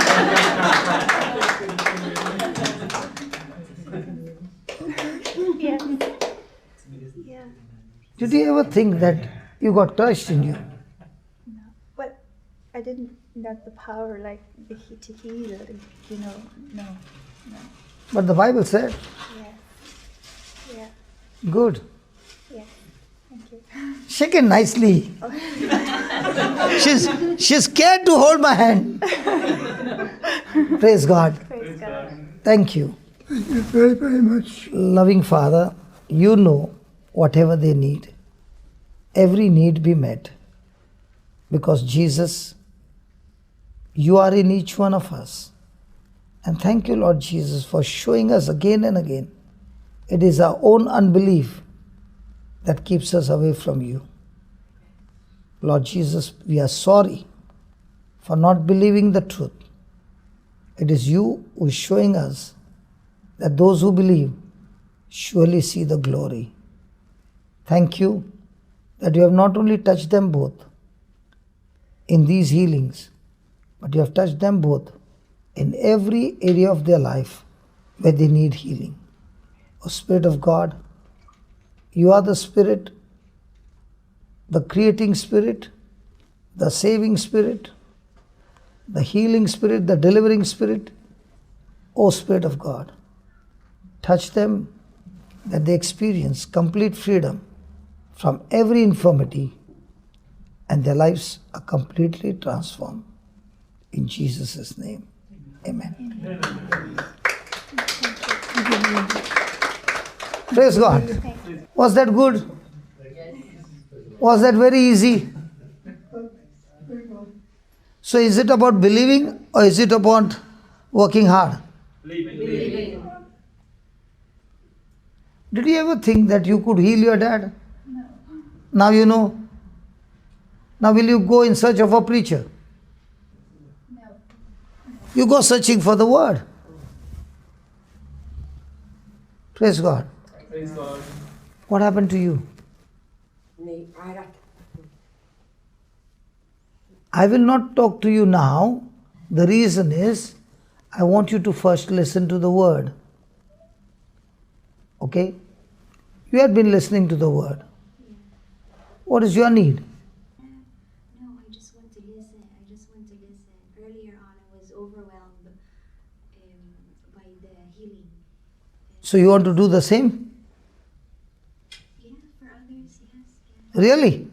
Okay, come here. The lady with a light green shawl. Do you have a back pain?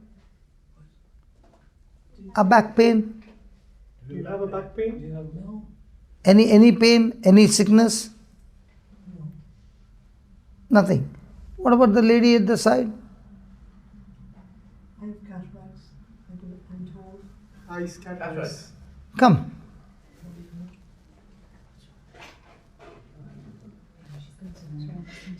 Now you have to take your two fingers and poke in the eyes.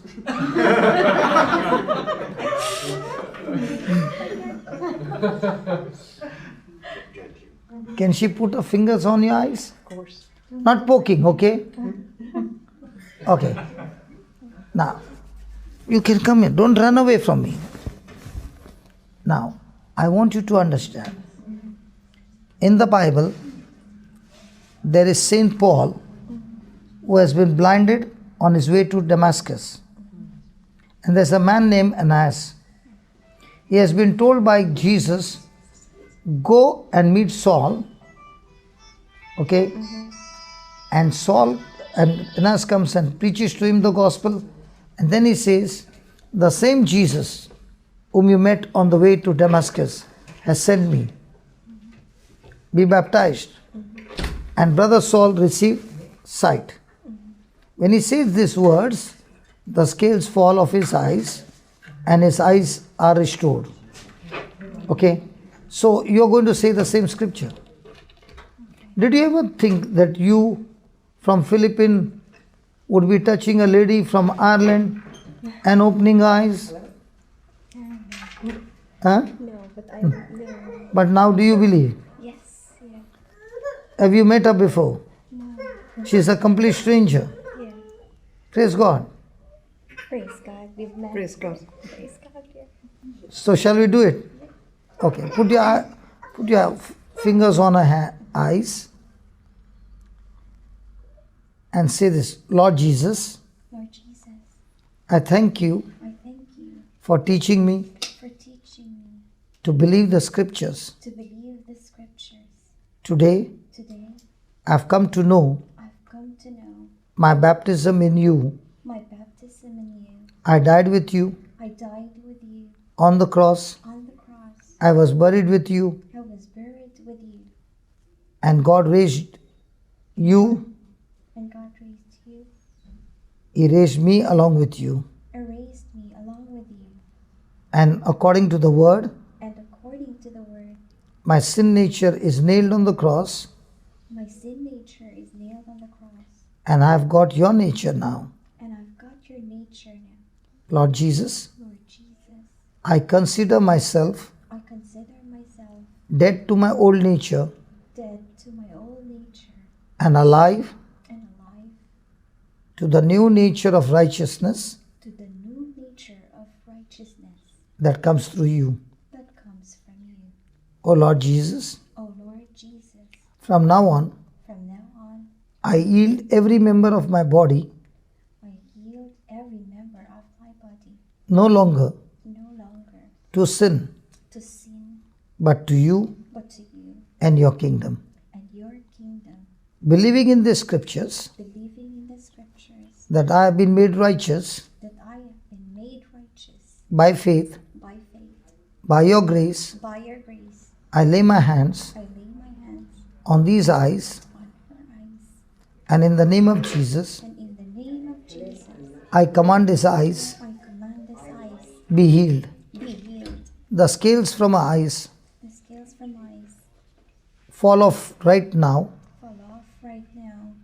that cataract That cataract be gone out of our eyes be gone in the eyes by the power of the Holy Spirit, by the power of the Holy Spirit, and a vision and her vision be recreated. be recreated. Our eyes Her eyes be recreated be recreated, that she can see clearly. that she can see clearly. No more mist No more mist in our eyes. in eyes.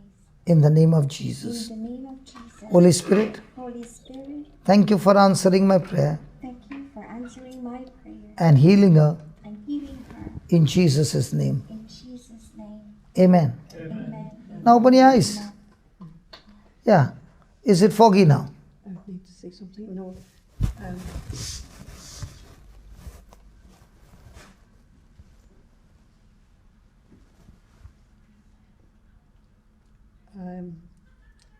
I presume it is. I don't know. It's just when the But do you opposition see anybody foggy here? I was never seeing individuals foggy, but The words. road signs or print. That sign, Um, road sign. that's not sign. That's an exit sign. Sorry. That's a sign. Yes. That's an exit sign. Yeah. Yeah. Yeah.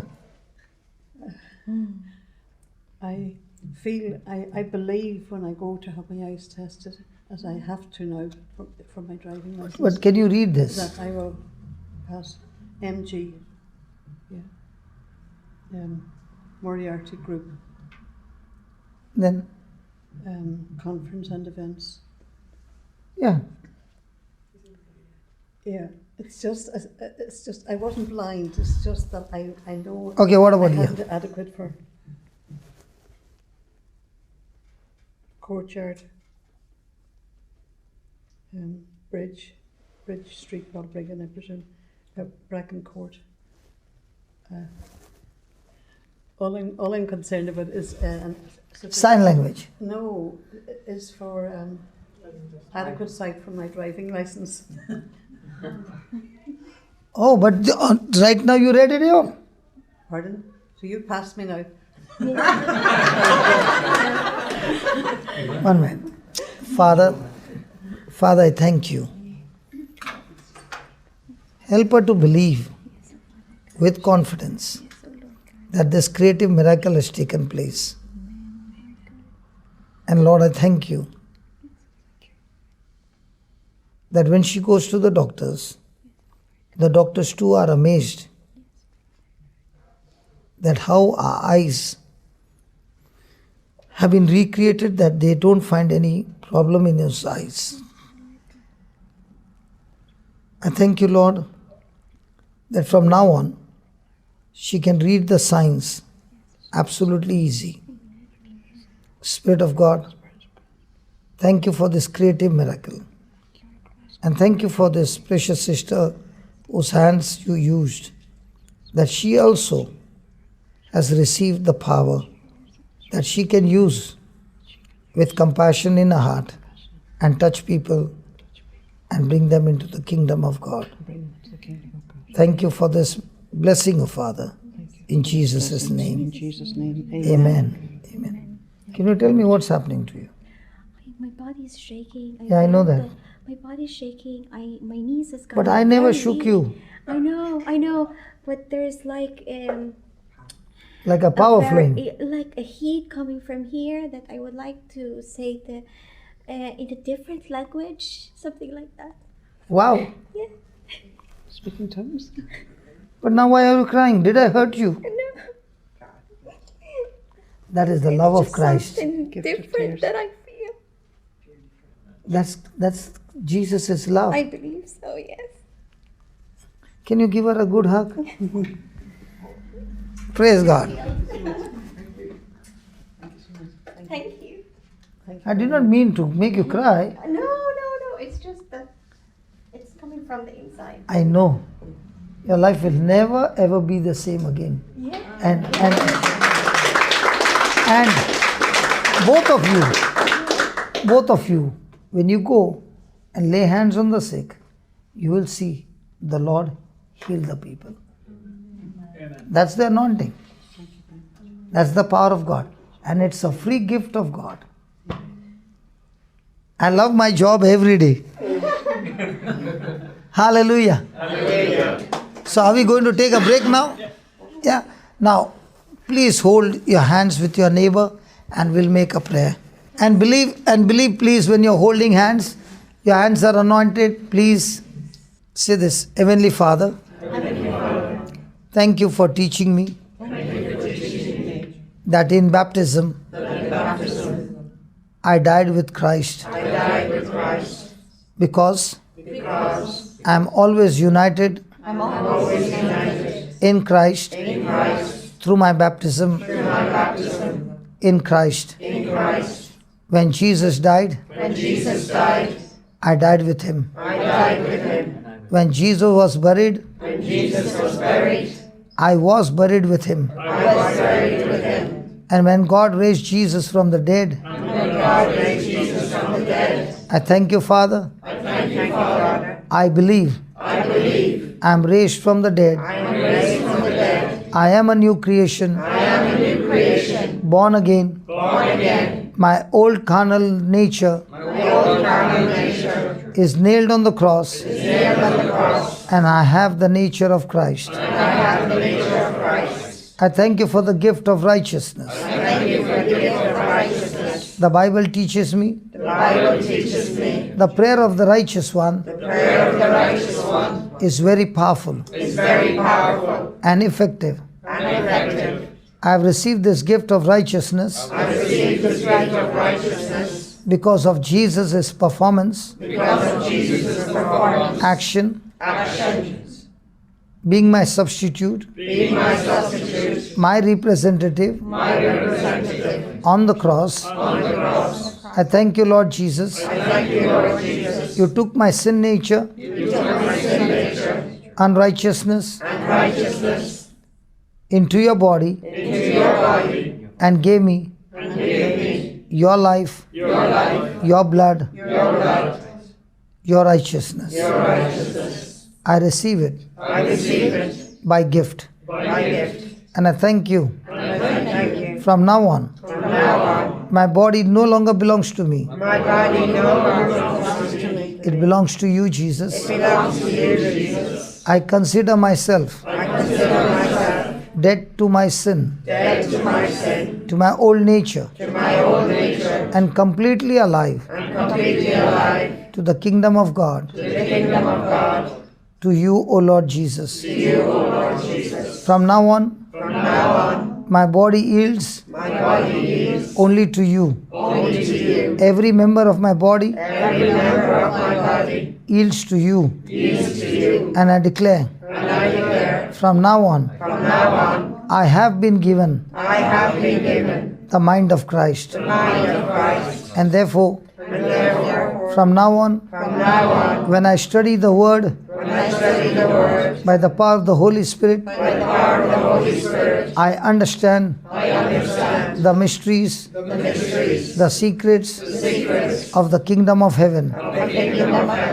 God has given me this power. He has revealed to me the secrets of the kingdom. And I thank you. I am anointed to share this gospel truth with others. In Jesus' name. My hands are anointed to heal the sick.